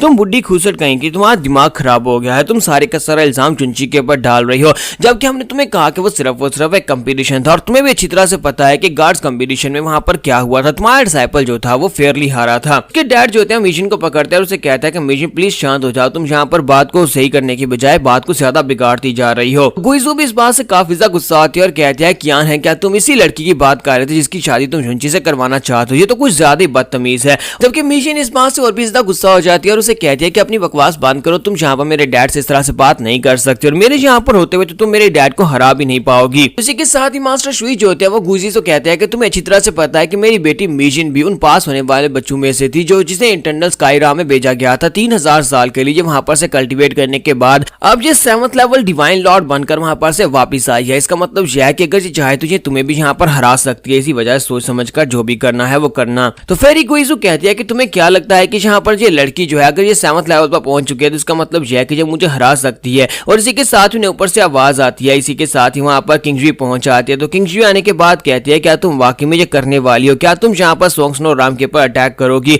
तो वो ऊपर की तरफ देखते हैं और कहते हैं कि मून गार्ड एम्परर आप यहाँ पर क्या कर रही हैं? और सभी लोग वहां पर उसे रिस्पेक्ट देते हैं क्योंकि अब वो मून गार्ड राम के एम्परर बन चुके हैं, तो इसी वजह से उसे रिस्पेक्ट देना बनता है। तो इसी के साथ ही मिशन भी काफी ज्यादा खुश हो जाती है और कहती है कि मैंने यहाँ पर मून गार्ड एम्परर्स के बारे में सुना है। तो उसे कहती है डैडी देखें ये तो इससे भी ज्यादा खूबसूरत है, सोंगस्नो राम की सिस्टर से भी ज्यादा खूबसूरत है। कि उसके डैड से कहते हैं बेवकूफ लड़की, मैंने यहाँ पर तुमसे कितनी बार कहा है कि यहाँ पर लोगों को उनके स्टेटस के हिसाब से ही बुलाया करो, तुम यहाँ पर से सिस्टर नहीं कह सकती। ये हमारे पूरी की पूरी गार्ड राम में सबसे यंगेस्ट गार्ड राम है, गार्ड राम की एम्परर है। किंगजुन से कहते हैं कोई बात नहीं, बच्ची को जिस तरह से कहती है कहने दे। और इसी के साथ ही वो यहाँ पर मास्टर मो जानजिन से कहती है कि आपसे मिलने के बाद काफी ज्यादा खुशी और काफी अरसे के बाद आपसे मिल रही हूँ। तब वो दोनों वहां पर फॉर्मली बात कर रही होती है। तो मास्टर शुई इस बात से काफी हैरान होते हैं और कहते हैं कि ये क्या लगता है कि ये दोनों एक दूसरे को पहले से जानती हैं। तो किंगजी मास्टर मो जानजिन से कहते हैं कि प्लीज मुझे माफ करिएगा कि मैं यहाँ पर काफी लेट आई हूँ। जब से युंची यहाँ पर से गया है तब से मैं आपसे मिलने के लिए बिल्कुल भी नहीं आ सकी। फेरी गुइजी भी इस बात से काफी ज्यादा हैरान हो रही होती है कि यहाँ पर हो क्या रहा है। सोंगस्नो राम की मास्टर जो है वो इस लड़की को भी जानती है जो कि मून गार्ड राम की एम्परर है। और इसी के साथ ही हमारे किंगजुई जो होती है आप फेरी गुइजू से कहते हैं कि गुइजू क्या अब यहाँ पर मैं तुमसे एक सवाल पूछूंगी, मुझे ये बताओ क्या तुम वाकई में सोंगस्नो राम के ऊपर अटैक करना चाहती हो?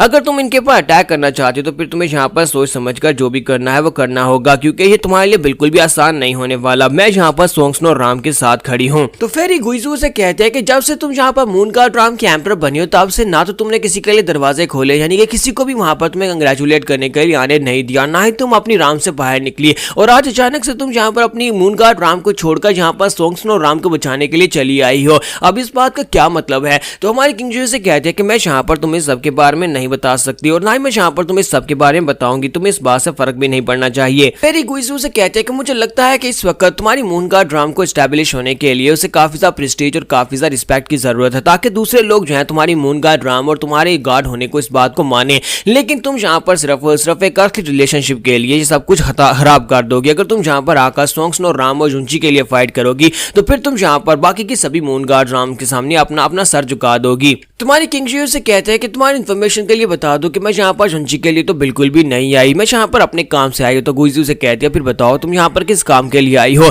और इसी के साथ ही किंगजुई अपनी पावर्स को रिलीज करती है और उसे कहती है क्या तुम इस मार्शल आर्ट्स टेक्निक को पहचानती हो? तो वो कहते हैं कि ये तो आइस फिनिक्स कैनन टेक्निक है, तो तुम्हारे पास टेक्निक कहाँ से आई? तो वो कहती है मैं इसी टेक्निक के लिए यहाँ पर आई हूँ। मैं सोंगस्नो राम की मास्टर से इस टेक्निक के बारे में कुछ जानने के लिए आया हूँ कि इस टेक्निक को कैसे यहाँ पर बेहतर बनाया जा सकता है, क्योंकि मास्टर मो जानजिन ने मुझे एक बहुत ही बड़ा फेवर दिया था। इसी वजह से मैं यहाँ पर ये वाली स्पेशल टेक्निक यहाँ पर इनसे दोबारा से रीमास्टर करने के लिए आई हूँ, क्योंकि अब यहाँ पर सोंगस्नो राम का मेरे पर एक एहसान है। और अब जबकि यहाँ पर सोंगस्नो राम को बर्बाद करने के लिए कुछ यहाँ पर आया तो फिर मैं यहाँ पर सोंगस्नो राम को बचाने के लिए क्यों नहीं आ सकती? ये लोग अभी यहाँ पर खड़े बातें कर रहे होते हैं, किसी के साथ ही मास्टर लोंग जूटियान भी वहां पर पहुंच जाते हैं। तो मास्टर लोंग जूटियान कहते हैं कि देखो तो जरा, मुझे नहीं लगा था कि यहाँ पर इतने सारे गार्ड एम्परर्स मुझे एक ही जगह के ऊपर देखने को मिलेंगे। यहाँ पर तो बहुत सारे गार्ड एम्परर्स मौजूद हैं। तो वो सभी लोग उसकी आवाज सुनने के बाद साइड के ऊपर देखते हैं और कहते हैं ये तो इटर्नल एम्परर लॉन्ग जूटियान है और सभी लोग उसे रिस्पेक्ट देते हैं क्योंकि वो काफी पावरफुल इंसान होते हैं। इसी वजह से वो सभी लोग उसे रिस्पेक्ट देते हैं और कहते हैं सर आप यहाँ पर पर्सनली क्या करने के लिए आए हैं। तो वो कहता है कि तुम सभी लोग यहाँ पर जिसके लिए आए हो मैं भी यहाँ पर उसी के लिए आया हूँ क्योंकि तुम सभी लोग झुंची की न्यूज सुनने के बाद ही यहाँ पर आए हो। तो क्या ये बात वाकई में सच है कि यहाँ पर झुंची जिंदा है। तो मास्टर मो शांति ने भी उन्हें रिस्पेक्ट देती है और कहती है कि सर आप यहाँ पर पर्सनली इस बात को कंफर्म करने के लिए आए तो फिर हम लोग यहाँ पर इस बात को और ज्यादा कैसे छुपा सकते हैं। तो वो झुंची से कहते हैं कि झुंची मास्टर जांटियान यहाँ पर पर्सनली तुमसे मिलने के लिए आए हैं तो क्या तुम अभी भी यहाँ पर छुपे रहोगे, चलो जल्दी से बाहर आ जाओ। तुम्हारा झुंची उनकी बात सुनने के बाद बड़ी तेजी के साथ निकलकर ऊपर आ जाता है और उनके सामने आकर खड़ा हो जाता है और उन सभी को आकर वहां पर रिस्पेक्ट देता है। और यहीं पर हमारी एपिसोड 450 का एंड हो जाता है। तो एपिसोड की एक्सप्लेनेशन अच्छी लगी हो तो कमेंट करके जरूर बताइएगा, वीडियो को लाइक करना मत भूलिएगा। Thank you.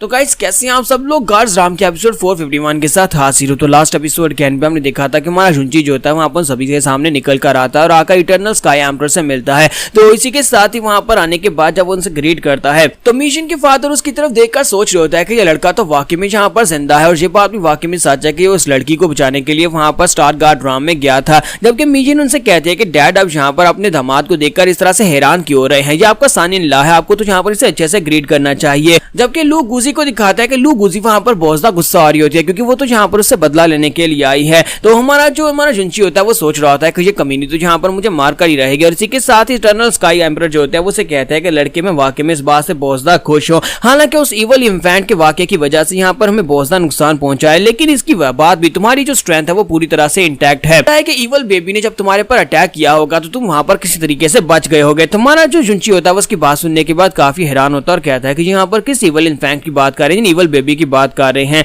और इसी के साथ हमारी जो मोन जाजिन होती है वो यहाँ पर इस बात को कवर करने की कोशिश कर रही है ताकि झुंची को इस बारे में ना पता चले कि उसकी मास्टर मोली जो है वो मरी नहीं है बल्कि अभी तक जिंदा है और इवल बेबी में टर्न हो चुकी है। तो वो उनसे कहते हैं कि मुझे लगता है कि आपको यहाँ पर कोई और बात करनी चाहिए, हमें यहाँ पर इसके ऊपर ज्यादा प्रेशर नहीं डालना चाहिए क्योंकि हमारा झुंची जो होता है वो इवल बेबी के बारे में कुछ भी नहीं जानता होता और इन सभी को लगता है कि झुंची को इवल बेबी ने मारा है। झुंची यहाँ पर इटर्नल स्काई एम्परर से पूछ लेता है कि आप यहाँ पर किस इवल इन्फेंट की बात कर रहे हैं। तो मास्टर मो जांजिन सोच रही होती है, लगता है कि अब यहाँ पर इस बात को और ज्यादा नहीं छुपाया जा सकता, झुंची को इस बारे में पता चल जाएगा। और इसी के साथ ही इटर्नल स्काई एम्परर जो होते हैं जब उसे बताने लगते हैं क्या तुम्हें यहाँ पर इवल बेबी के बारे में कुछ भी याद नहीं है। तुम्हारा झुंची कहता है कि नहीं मुझे यहाँ पर इवल बेबी के बारे में कुछ भी याद नहीं है। जब वो उसे बताने लगते हैं इसी के साथ ही लू गुइजी वहां पर बीच में फिर से टपक पड़ती है और झुंची के ऊपर गुस्सा आ रही होती है और उसे कहते हैं कि झुंची क्या तुम्हें भी याद है कि मुझे तुमसे बदला लेना है। तुम्हारा झुंची उसे कहता है कि सब कुछ तुम्हारी अपनी वजह से हुआ था, मैंने यहाँ पर ऐसा कुछ भी नहीं किया जिसकी वजह से तुम यहाँ पर मुझसे बदला लो और दोबारा तुम लोगों ने ऐसा कुछ किया तो फिर यहाँ पर मैं तुम्हारे पूरे के पूरे तुम्हारी गार्ड राम को बर्बाद कर दूंगा। स्काई गार्ड एम्परर जो होता है उन दोनों के बीच में वहां पर समझौता करवाने की कोशिश कर रहे होते हैं। वो उनसे कहते हैं प्लीज शांत हो जाओ, मुझे लगता है कि यहाँ पर तुम लोगों को अपने झगड़े को भुला देना चाहिए। झुंची हमारे लिए एक बहुत ही बड़ा टैलेंट था जो कि वहां पर हमारे इटर्नल स्काई राम के अंदर नहीं जा पाया था, लेकिन अब भी यहाँ पर ये काफी ज्यादा वैल्यूएबल है और हमें यहाँ पर इसको रिस्पेक्ट देनी चाहिए। लोग गुइजी उसकी बात सुनने के बाद गुस्सा तो हो रही होती है लेकिन साथ ही वो यहाँ पर इटर्नल गार्ड एम्परर के सामने तो ज्यादा कुछ नहीं कर पाएगी। तो इटर्नल गार्ड एम्परर से कहता है कि मुझे लगता है कि तुम्हें फिलहाल के लिए इसको यहाँ पर माफ कर देना चाहिए और यहाँ पर से वापस चले जाना चाहिए क्योंकि झुंची एक बहुत ही टैलेंटेड लड़का और हम लोग यहाँ पर झुंची को दोबारा नहीं खो सकते। ये 3 साल के बाद दोबारा जिंदा होकर वापस आया है, इसी वजह से मैं यहाँ पर तुमसे कहता हूँ कि प्लीज यहाँ पर इसको छोड़ दो, यहाँ पर से चली जाओ ताकि तुम यहाँ पर इससे अपना बदला ना लो।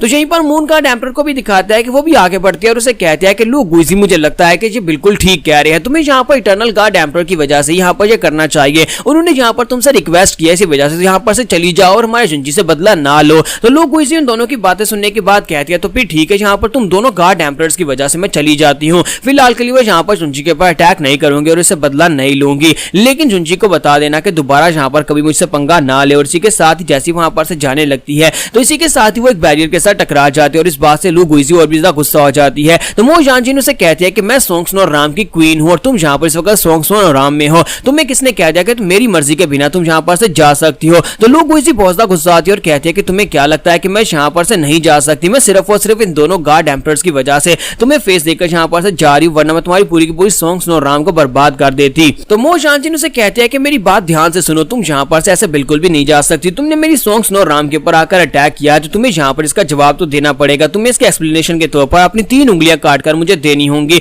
अपनी 3 उंगलियां काटो और यहाँ पर से दफा हो जाओ, वरना तुम्हें यहाँ पर से जाने की इजाजत नहीं है। और यहीं पर सोंगसन और राम के डिसाइपल्स को दिखाते दिखाता है कि वो सभी लोग बेचारे वहां पर घबरा रहे होते हैं और सोच रहे होते हैं कि हम लोग यहाँ पर लू गुइजी के सामने नहीं टिक सकते। यहाँ पर बड़ी मुश्किल के साथ इन सभी लोगों ने परस्यू करके इसे भेजने की कोशिश की और जहाँ पर से जा भी रही थी कि हमारी मास्टर ने इसे फिर से यहाँ पर रोक लिया है। मास्टर को यहाँ पर इससे क्या चाहिए, ये हम सभी को भी यहाँ पर अपने साथ मरवाएंगी। लू गुइजी क्योंकि जहाँ पर एक हायर राम की गार्ड राम से इसी वजह से वो यहाँ पर कुछ ज्यादा शवाबकारी होती है, तो वो सोंग स्नो राम के लोगों से कहती है कि तुम सभी लोग एक मिडिल गार्ड राम से हो, तुम्हें क्या लगता है कि तुम्हारी सोंग स्नो राम हमारी गार्ड राम का मुकाबला करने के लायक है या फिर तुम यहाँ पर हमें ऑर्डर्स दे सकती हो। तो मो जानजिन जब उसे कहते हैं कि अपनी 3 उंगलियां काट कर जहाँ पर से दो, जहाँ पर से दफा हो जाओ, तो दोनों गार्ड एम्प्रेस भी ये बात सुनने के बाद काफी ज्यादा हैरान हो जाते हैं कि यह जहाँ पर कर क्या रही है, मो जानजिन जहाँ पर अपने लिए मुश्किल क्रिएट क्यों कर रही है। हम दोनों ने बड़ी मुश्किल के साथ यहाँ पर से भेजा है क्योंकि लू गुइजी अगर यहाँ पर गुस्सा हो जाती तो हम दोनों भी मुश्किल के साथ से कंट्रोल कर पाते और पीछे उसके पास यहाँ पर पूरी की पूरी गार्ड राम की सपोर्ट भी है। लू गुइजी से कहती है कि सोंग स्नो राम के किंग, क्या तुम वाकई में यहाँ पर श्योर हो कि तुम्हें यहाँ पर मेरी 3 उंगलियां चाहिए? क्या तुम्हें लगता है कि तुम यहाँ पर मेरे पास से मेरी 3 उंगलियां ले पाओगी? चलो देखते हैं कि तुम मेरी 1 उंगली पहले काट पाती हो या फिर यहाँ पर मैं तुम्हारी सोंग स्नो राम को पूरी तरह से बर्बाद कर देती हूँ। वो जानजिन उसे कहते हैं कि शुक्र करो कि यहाँ पर जो गार्ड एम्परर्स खड़े हैं, इसी वजह से मैंने सिर्फ और सिर्फ तुम्हारी 3 उंगलियां मांगी है, वरना मैं तुम्हारी जान मांगती। तो लू गुइजी इसी के साथ वहां पर जोर जोर से हंसना शुरू कर देती है और कहती है देखो यहाँ पर मेंढक के पर निकल आए हैं और मेंढक हवा में उड़ना चाहता है,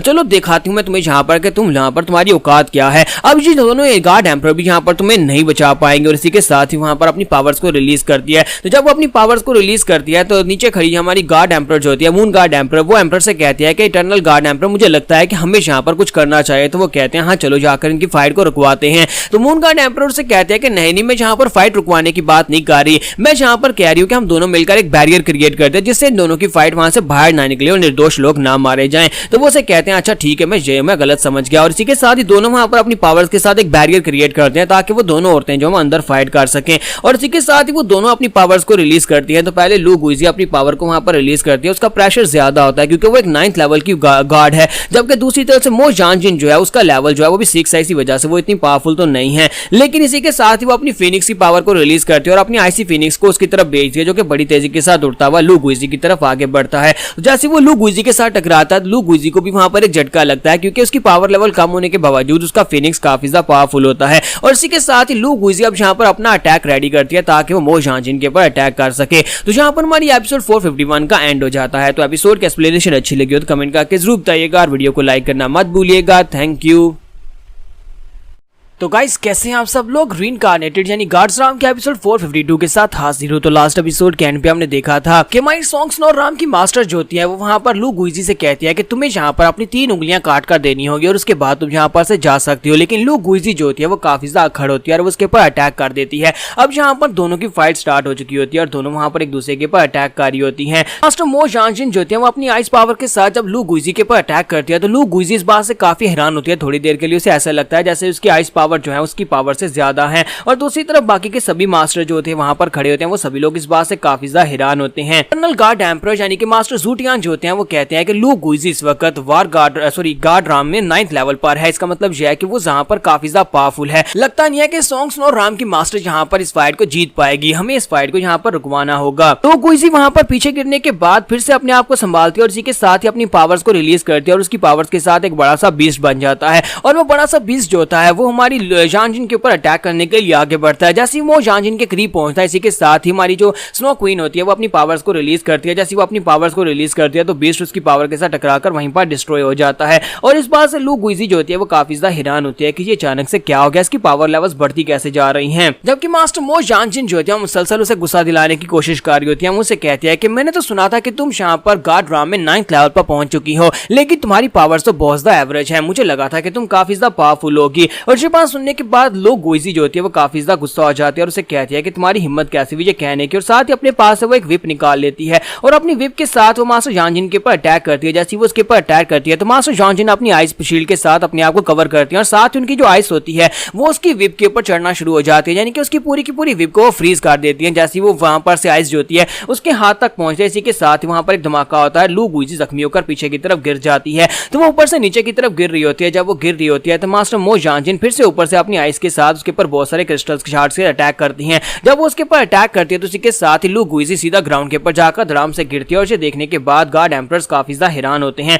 मास्टर ज़ूटियान कहते हैं ऐसा कैसे हो सकता है, ऐसा कैसे हो सकता है, छोटी सी सॉन्ग स्नो राम की मास्टर जो है वो गार्ड राम में 10th लेवल पर कैसे हो सकती है। हमने तो यहाँ पर पहले इस बात को बिल्कुल भी नोटिस नहीं किया कि हमारी ईस्टर्न गार्ड राम में जहाँ पर एक छोटी सी राम की मास्टर जो है वो 10th लेवल पर पहुंच चुकी है। यहाँ पर किसी को भी इस बारे में अंदाजा नहीं था कि सॉन्ग स्नो राम की मास्टर जो है ब्रेक थ्रू करने के बाद इतनी पावरफुल हो चुकी है। तो लू गुइजी जो होती है वहां पर अटैक के अंदर से बाहर निकलती है और चिल्लाकर उसे कहती है कि ऐसा कैसे हो सकता है, मैं तुमसे बिल्कुल भी नहीं हार सकती। और इसी के साथ ही ऊपर से आइस क्रिस्टल्स होते हैं उसकी बॉडी के अंदर आकर धंस जाते हैं, एक उसके पेट के अंदर एक उसकी टांग के अंदर आकर धंस जाता है। और इसी के साथ ही हमारी जो मास्टर जानजिन होती है वो फिर से अपने आइस फिनिक्स को रिलीज करती है और आइस फिनिक्स ऊपर की तरफ उड़ता है, फिर साथ ही बड़ी तेजी के साथ उसके ऊपर अटैक करने के लिए नीचे आता है और इस बार आकर सीधा उसकी बॉडी के साथ टकराता है। तो वहां पर एक और जबरदस्त धमाका आता है जिससे लू गुइजी जो होती है ऊपर से नीचे ग्राउंड के ऊपर गिर जाती है। जब वो ग्राउंड के ऊपर गिर जाती है तो मो जानजिन उसे कहती है कि अब तुम्हें यहाँ पर चैन है, और साथ ही वो फिर से वहां पर उसके ऊपर अपने फिनिक्स के साथ अटैक कर दी, जिसकी वजह से वहां पर एक और बड़ा धमाका होता है। और उस धमाके के बाद लू गुइजी जो होती है वो ग्राउंड के ऊपर गिर जाती है, अब दोबारा उठ नहीं पा रही होती।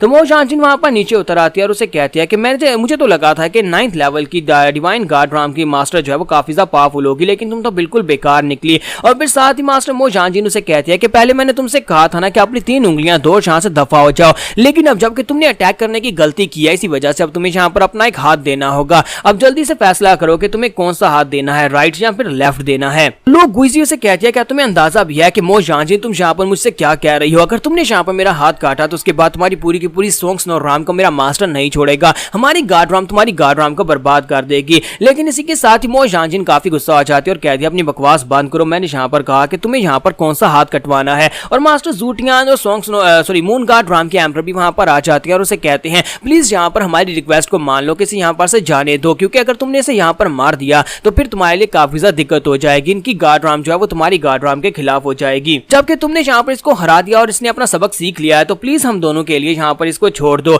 तो मून गार्ड राम के एम्परर भी इसे कहती है कि हाँ प्लीज यहाँ पर हम दोनों गार्ड एम्परर्स की लाज रख लो, यहाँ पर इसे जाने दो। तो मो जानजिन कहती है कि अब जबकि 2 गार्ड राम के एम्परर्स यहाँ पर मुझसे कह रहे हैं, रिक्वेस्ट कर रहे हैं कि मैं तुम्हें जाने दूं, तो फिर ठीक है मैं तुम्हें जाने देती हूँ, यहाँ से दफा हो जाओ और दोबारा कभी भी सॉन्ग स्नो राम में अपनी शक्ल मत दिखाना। ठीक है, साथ ही मास्टर ज़ूटियान आगे बढ़ते हैं और उसे कहते हैं कि लू गुइजी तुमने यहाँ पर ये देख ही लिया होगा कि सॉन्ग स्नो राम की मास्टर कितनी ज्यादा कमाल की हैं, एक तो वो पावरफुल है और ऊपर से उन्होंने यहाँ पर तुम्हें माफ भी कर दिया, इसी वजह से प्लीज यहाँ पर से चली जाओ। इसी के साथ ही मास्टर ज़ूटियान अपनी पावर्स के साथ वहां पर लू गुइजी की बॉडी को हील करते हैं और उसे कहता है कि यहाँ पर तुम भी हमारी रिस्पेक्ट करते हुए यहाँ पर इस बात को मान लो और हमारे जुंची को छोड़ दो और जुंची के ऊपर दोबारा अटैक करने के लिए यहाँ पर मत आना, और सॉन्ग स्नो राम के साथ भी तुम्हारा झगड़ा है वो यहीं पर खत्म करो, जहाँ पर से चली जाओ। तो वो उसकी बात सुनने के बाद अपने आप को हील करवाने के बाद उठकर खड़ी होती है और उसे कहती है कि मैं तुम लोगों की इस बात को मान लेती हूँ, लेकिन मैं यहाँ पर अपनी हार को बिल्कुल भी एक्सेप्ट नहीं करूंगी, इस बात को हमेशा याद रखूंगी। और इसी के साथ ही मास्टर ज़ूटियान उसे कहते हैं ठीक है तुम इस बात को याद रख लेना, लेकिन हम लोग यहाँ पर तुम्हें यही मशवरा देंगे कि फिलहाल के लिए यहाँ पर से चली जाओ।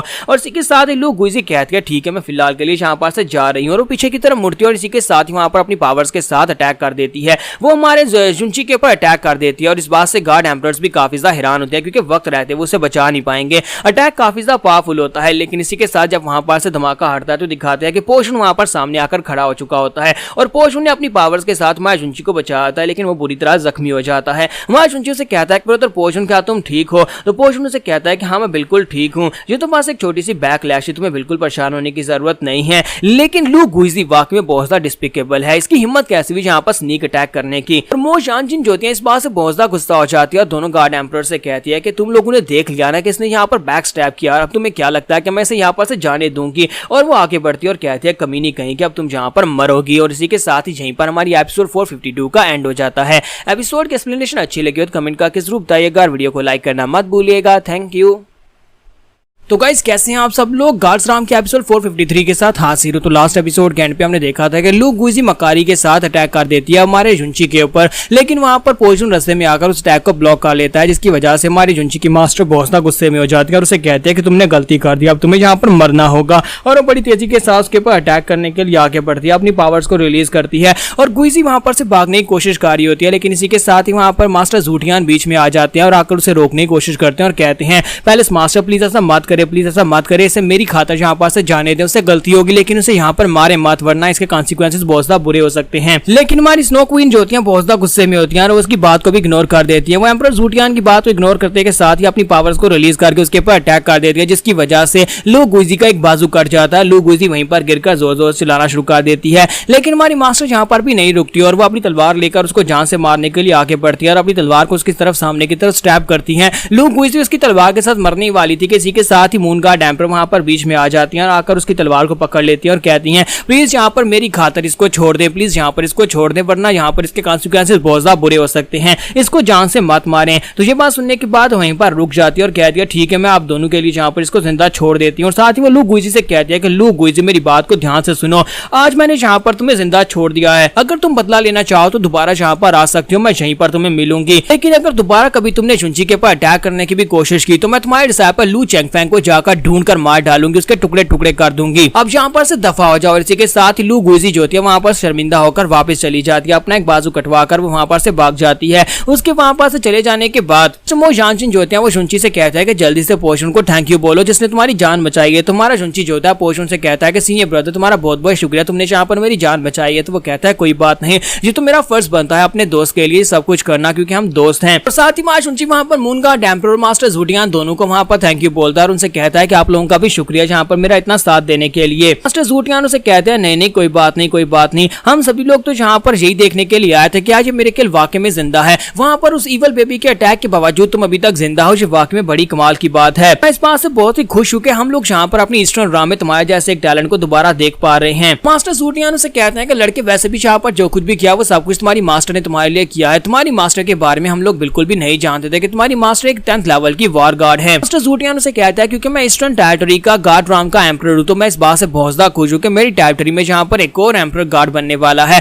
और साथ ही तुम्हारे जैसा एक जीनियस जिसके बारे में यहाँ पर सन ऑफ गार्ड उसकी प्रोफेसी है कि वो सन ऑफ गार्ड बनेगा, तुम भी यहाँ पर अभी तक जिंदा हो। है कि अब हमारे पास यहाँ पर उस कैटास्ट्रोफी से फाइट करने के चांसेस बढ़ गए हैं। तो मो जानचिन उसे कहते हैं कि हाँ आपने बिल्कुल ठीक कहा, अब हम लोग यहाँ पर उस ब्लैक एनर्जी के साथ फाइट कर सकते हैं, उस क्रिम्जन एनर्जी जो कि स्पेस के अंदर ट्रैक्स पड़े हैं। तो इसी के साथ ही एम्परर से कहते हैं कि हमारे लिए बहुत अच्छी बात है कि हमारा शुनची अभी तक जिंदा है। यहीं पर बात करते करते उन्हें एक झटका लगता है। तुम्हारा शुनची कहता है कि मास्टर ज़ूटियान आपको क्या हुआ, क्या आपको कोई चोट लगी है? तो वो कहते हैं कि ये सब कुछ ईवल बेबी की वजह से हुआ है, उस ईवल बेबी के अटैक्स की वजह से मेरी बॉडी के ऊपर इतनी बुरी तरह से बैकलैशेस पड़ी हैं और उसकी डार्क एनर्जी अभी तक मेरी बॉडी के अंदर है जिसकी वजह से मैं अपने आप को हील नहीं कर पा रहा। शुनची कहता है कि उस ईवल बेबी वाले इंसिडेंट को तकरीबन 3 साल गुजर चुके हैं और 3 साल के बाद भी अभी तक यहाँ पर आपकी बॉडी के अंदर ये डार्क एनर्जी अभी तक निकली क्यों नहीं है? तो वो कहते हैं कि खुद से हम लोग इस डार्क एनर्जी को नहीं निकाल सकते। मेरे अलावा और भी गार्ड एम्परर्स जो कि उस फाइट में उन्होंने हिस्सा लिया था वो सभी लोग बहुत ही बुरी तरह जख्मी हुए थे, यहाँ तक कि वहां पर मून गार्ड एम्परर जो थे उन्होंने अपनी जान गंवा दी थी। बॉडी के अंदर जो डार्क एनर्जी है उस डार्क एनर्जी को जल्दी से जल्दी रिजोल्व करने का सिर्फ और सिर्फ एक ही तरीका है कि मुझे यहाँ पर लाइट पावर को यूज करना पड़ेगा और वो लाइट पावर इस वक्त सिर्फ वेस्टर्न टेरिटरी की ड्रैगन क्वीन के पास है। सिर्फ और सिर्फ ड्रैगन क्वीन उस पावर को यूज कर सकती है, लेकिन वो सैक्युलेशन में चली गई है। उसके बारे में पता चला है कि वो सैक्युलेशन में चली गई है, जहां तक कि ड्रैगन एम्परर भी उससे मिलने के लिए नहीं जा सकते, उसने उसको भी वहां पर से वापस भेज दिया।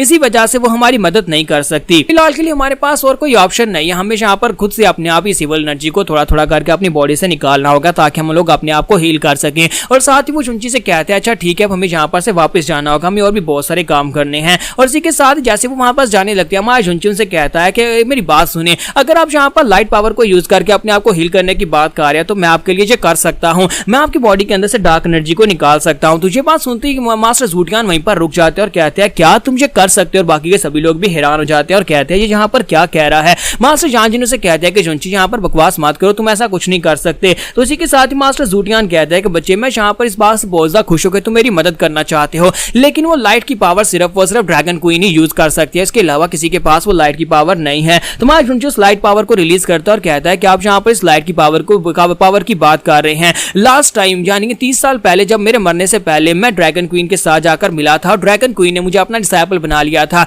और उसने मुझे वहां पर कुछ साल रखा और मुझे ट्रेनिंग दी थी। वहां पर से ट्रेनिंग के दौरान उसने मुझे अपनी लाइट पावर को भी यूज करना सिखाया था। इसका मतलब यह है कि मैं उनकी लाइट पावर को यूज कर सकता हूँ। सीनियर शेंजी मेरी मास्टर है तो मैं उनके मेथड्स को यूज करके आपकी बॉडी के अंदर से डार्कनेस की एनर्जी को निकाल सकता हूँ। ये बात सुनते ही वो सभी लोग काफी ज्यादा हैरान होते हैं, स्पेशली मास्टर मो जानचिन जो होती है वो इस बात को लेकर काफी ज्यादा हैरान हो रही होती है और सोच रही होती है कि लाइट की पावर ऐसी तो किसी को ट्रांसफर नहीं की जा सकती, क्योंकि लाइट की पावर जो है एक बहुत ही पावरफुल और जेनेटिक पावर है। इसका मतलब यह है कि उसे यहाँ पर सिखाकर किसी को नहीं दिया जा सकता, बल्कि मुझे लगता है कि इन दोनों के दरमियान में कोई ना कोई रिलेशनशिप जरूर था, जिसकी वजह से इसके पास अब उसकी लाइट की पावर्स हैं। मास्टर ज़ूटियान खुश इस बात से होता है कि जुनची उनका इलाज कर सकता है, लेकिन वो हैरान इस बात से होते हैं कि ड्रैगन क्वीन ने अपनी पावर इस लड़के को कैसे दे दी, क्योंकि ड्रैगन क्वीन जो है वो हमेशा अकेले रहना पसंद करती है और कभी वो बाहर की दुनिया में नहीं आती और ना ही किसी से मिलती है। फिर उसने जुनची को ये पावर्स क्यों दे दी? तुम्हारा जुनची कहता है कि मैंने जहाँ पर उनके लिए कुछ किया था, इसी वजह से इसके बदले में उन्होंने जहाँ पर अपनी पावर्स मुझे दे दी हैं, और मैं जहाँ पर उनकी परमिशन के बिना आपको सारी बात डिटेल में तो नहीं बता सकता। इसी वजह से मैं जहाँ पर आपकी मदद करने को तैयार हो गया हूँ। मैं जहाँ पर सिर्फ आपकी मदद करूंगा आपकी बॉडी के अंदर से डार्क एनर्जी को निकालने के लिए।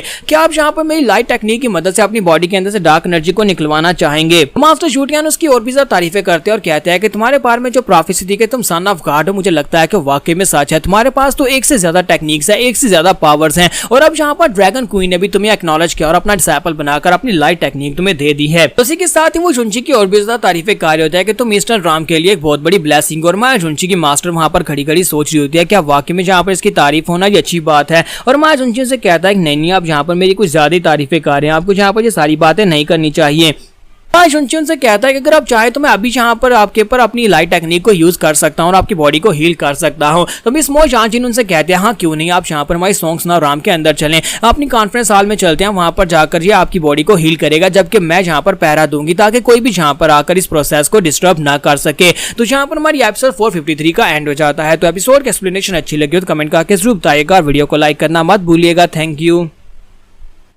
तो गाइस कैसे हैं आप सब लोग? गर्ल्स राम के एपिसोड 454 के साथ हाजिर हो। तो लास्ट एपिसोड के एंड पे हमने देखा था कि हमारा जुनची जो होता है वो मास्टर ज़ूटियान से कहता है कि मैं आपको हील कर सकता हूं, और उसे अंदर लेकर आ जाता है जहां पर बैठकर वो उसे हील कर रहा होता है। तो हमारा जो जुनची होता है वो उसके सामने बैठकर अपनी व्हाइट लाइट की एनर्जी से उसकी बॉडी के अंदर से इवल पावर को निकालने की कोशिश कर रहा होता है, और थोड़ी देर के बाद उन्हें काफी अच्छा महसूस होने लगता है। तो वो कहते हैं कि अब मुझे यहाँ पर काफी बेहतर लग रहा है, मुझे तो लगा था कि जहाँ पर इस इवल एनर्जी की वजह से मैं मरने वाला हूँ। जुनची उनसे कहता है कि नहीं कोई बात नहीं, आप यहाँ पर आकर मेरे पास से अपना इलाज करवा सकते हैं। अगर आपके पास ज्यादा समय है तो आप यहाँ पर कुछ दिन रुक जाए, सॉन्ग्स नो राम में रुके, मैं यहाँ पर डेली आपका इलाज करूंगा, क्योंकि मेरी पावर लेवल्स अब इतनी ज्यादा नहीं है। इसी वजह से मैं यहाँ पर 2-4 दिन आपके ऊपर टेक्निक परफॉर्म करूंगा, तभी आपकी बॉडी से मुकम्मल लीवल पावर निकाली जा सकती है। तो वो से कहते हैं कि नहीं, असल में मुझे यहाँ पर ज़ूटियान कॉन्फ्रेंस में जाना है, बहुत ही जल्दी गार्ड कॉन्फ्रेंस होने वाली है जिसमें सारे गार्ड राम के गार्ड्स को बुलाया गया है और उसमें मेरा होना बहुत ज्यादा जरूरी है। तुम्हारा जुनची कहता है क्या इटर्नल ह्यूमन कॉन्फ्रेंस होने वाली है जिसमें आप लोग यहाँ पर उस स्कार के बारे में बात करने वाले हैं,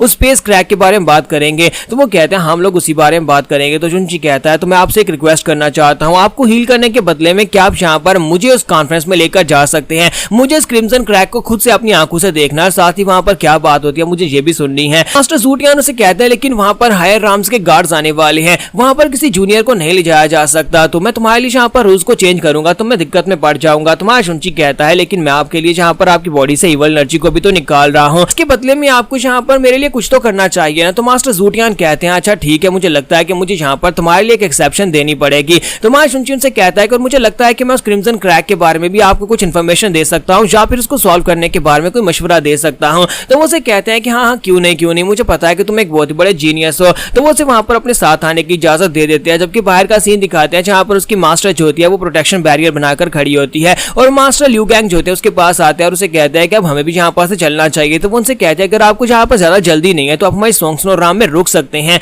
अगर आप चाहें तो आप कुछ दिन के लिए जहाँ पर रुक जाए, मैं आपको बहुत ही अच्छे से ट्रीट करूंगी। तो मास्टर ल्यू गैंग उसे कहता है कि नहीं हमें यहाँ पर से वापस जाना होगा, लेकिन साथ ही जाने से पहले वो उसे कहते हैं कि हम लोग यहाँ पर जिस मसले के बारे में बात करने के लिए आए थे वो तो हमने की नहीं। मैंने तुम्हें पहले बताया कि मेरी बेटी जो है ये 3000 साल पहले जब वो इटर्नल स्काई पर्ल के अंदर गई थी, वहां पर जाने से पहले उस बैटल में इन दोनों को आपस में प्यार हो गया था, यानी यही समझ लो मेरी बेटी को जुनची के साथ प्यार हो गया था और जुनची ने इससे वादा किया था कि अगर वो 3000 साल के बाद इटर्नल स्काई पर्ल के अंदर से बाहर आने के बाद भी उससे प्यार करती रही तो वो उससे शादी कर लेगा। अब जबकि वो तुम्हारा डिसाइपल है तो हम लोग इस बारे में तुमसे बात कर रहे हैं, हम लोग बाद में किसी दिन जहां पर आएंगे अब मेरी बेटी और तुम्हारी इस डिसाइपल जुनची की शादी के बारे में बात करने के लिए। तो मिस जानजिन उसकी बात सुनने के बाद कहती है तो मैं जहां पर मीशिन से पूछना चाहती हूँ कि मीशिन क्या वाकई में तुम अभी भी जहां पर जुनची से प्यार करती हो? तो मीशिन कहती है कि हाँ मैं अभी भी उससे प्यार करती हूँ। तो जानजिन उसे कहते हैं क्या है उस लड़के जुनची में ऐसा क्या है कि 3000 साल गुजरने के बाद भी अभी भी तुम जहाँ पर उससे प्यार करती हो तो वो उसे बताती है कि आखिर हुआ क्या था। तो वो कहती है कि लास्ट टाइम जब हमारी बैटल हुई थी आज से 3000 साल पहले, जब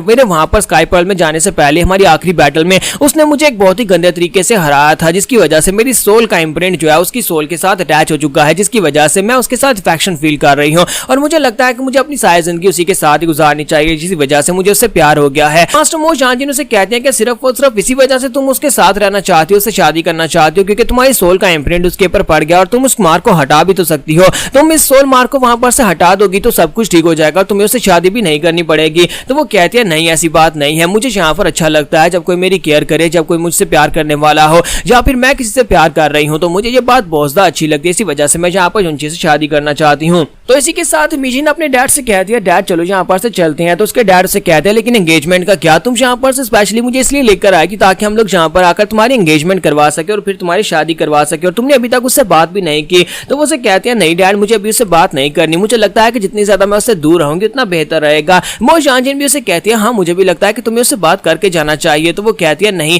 मेरी मॉम मुझसे कहा करती थी, मेरी मॉम ने मुझे ये बात बताई थी कि जिस मर्द से तुम प्यार करती हो उससे थोड़ी दूरी बनाए रखना ताकि वो तुम्हारे अंदर इंटरेस्टेड रहे, क्या है जो मुझसे इतनी दूर क्यों रहती है, वरना यहाँ पर उसकी कदर जो है वो कम हो जाती है। इसी वजह से मैं अपनी मॉम की तरह ही बनना चाहती हूँ, क्योंकि मेरे डैड भी मेरी मॉम से बहुत ज्यादा प्यार करते थे, हालांकि उनकी लाखों बीवियां थी। इसी के साथ ही वो दोनों जो होते हैं वहां पास उसे गुड बाय बोलने के बाद चले जाते हैं। जब किसी के साथ ही किंग भी वहां पर आती है और उसे कहती है कि मुझे लगता है कि जुनची लड़कियों में कुछ ज्यादा ही फेमस है। जब वो अर्थ के ऊपर था यानी कि प्लैनेट ब्लू प्लैनेट के ऊपर था तब भी वो बहुत ज्यादा फेमस था और वहां पर भी उसकी बहुत सारी वाइफ्स और बहुत सारी कंकुबाइंस हैं, जबकि यहाँ पर भी गार्ड ड्राम में भी बहुत सारी गार्डेस उसमें इंटरेस्टेड हैं। वो शांजिन उसे कहते हैं कि हाँ ये बात तुमने वाकई में सच कही, ये लड़की मिशिन जो है ये 3000 साल तक वहां पर स्काई टर्नर पर्ल के अंदर ट्रेनिंग लेकर आई है और मुझे लगता है कि यहाँ पर कोई भी ऐसा गार्ड ड्राम का कोई भी प्रिंस या फिर कोई भी गार्ड होगा जो कि इससे शादी करने को तैयार हो जाएगा, लेकिन इसके बावजूद ये जुनची से शादी करना चाहती है, जो वाकई में काफी ज्यादा इंटरेस्टिंग है। तो किंग कोई उसे कहते हैं कि मुझे लगता है कि जुनची के इर्द गिर्द यहाँ पर ये सारी लड़कियां इसलिए घूमती हैं क्योंकि ये सारी की सारी लड़कियां जितनी भी है ये बहुत ज्यादा स्पेशल है। जैसे कि यहाँ पर इस लड़की की प्योर सोल जो है ये भी प्रीमॉर्डियल एनर्जी से निकली है, जबकि मेरी मॉम जो थी और उनके पास जो स्पेशल एनर्जी थी वो भी गार्ड ड्राम से थी और मुझे उनके पास से जो एनर्जी मिली, मेरे पास ग्लेज हार्ट और जो स्पेशल बॉडी है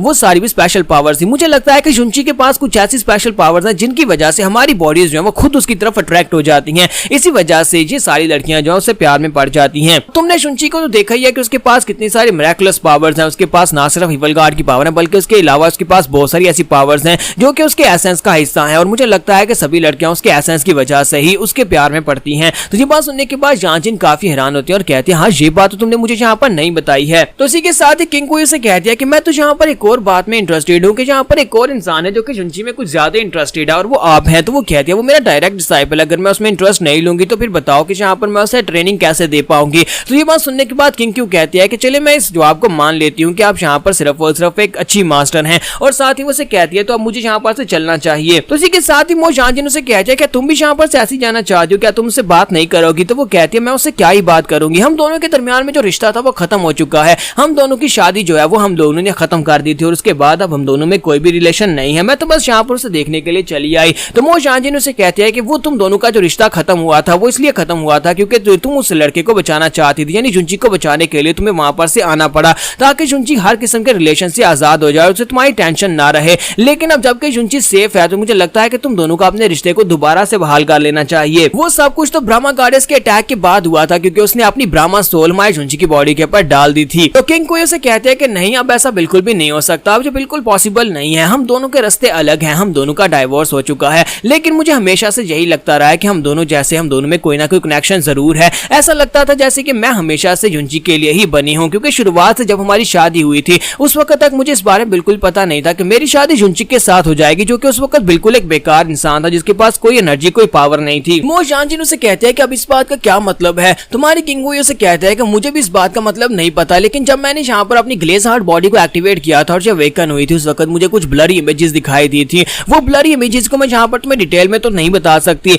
लेकिन उसके बाद मुझे रियलाइज हुआ, मुझे ऐसा लगा जैसे मैं और जुनची हम दोनों एक दूसरे के लिए ही बने हैं, हम दोनों जैसे कि पैदा होने से एक दूसरे को जानते हैं, हम दोनों का ताल्लुक बचपन से है। तुम इसे यहाँ पर जो कुछ भी कहना चाहो वो कह सकते हो, अब तुम इसे एक हादसा कह सकते हो या फिर तुम किस्मत का खेल कह सकती हो कि हम दोनों जो है बार बार एक दूसरे के साथ इस जिंदगी में टकराते रहेंगे। फर्क सिर्फ इतना है कि उसको यहाँ पर एक मिशन को पूरा करना है जबकि मेरी किस्मत है जिसे मुझे पूरा करना है। तो यहाँ पर हमारी एपिसोड 454 का एंड हो जाता है। तो एपिसोड की एक्सप्लेनेशन अच्छी लगी हो तो कमेंट करके जरूर बताइएगा, वीडियो को लाइक करना मत भूलिएगा। Thank you.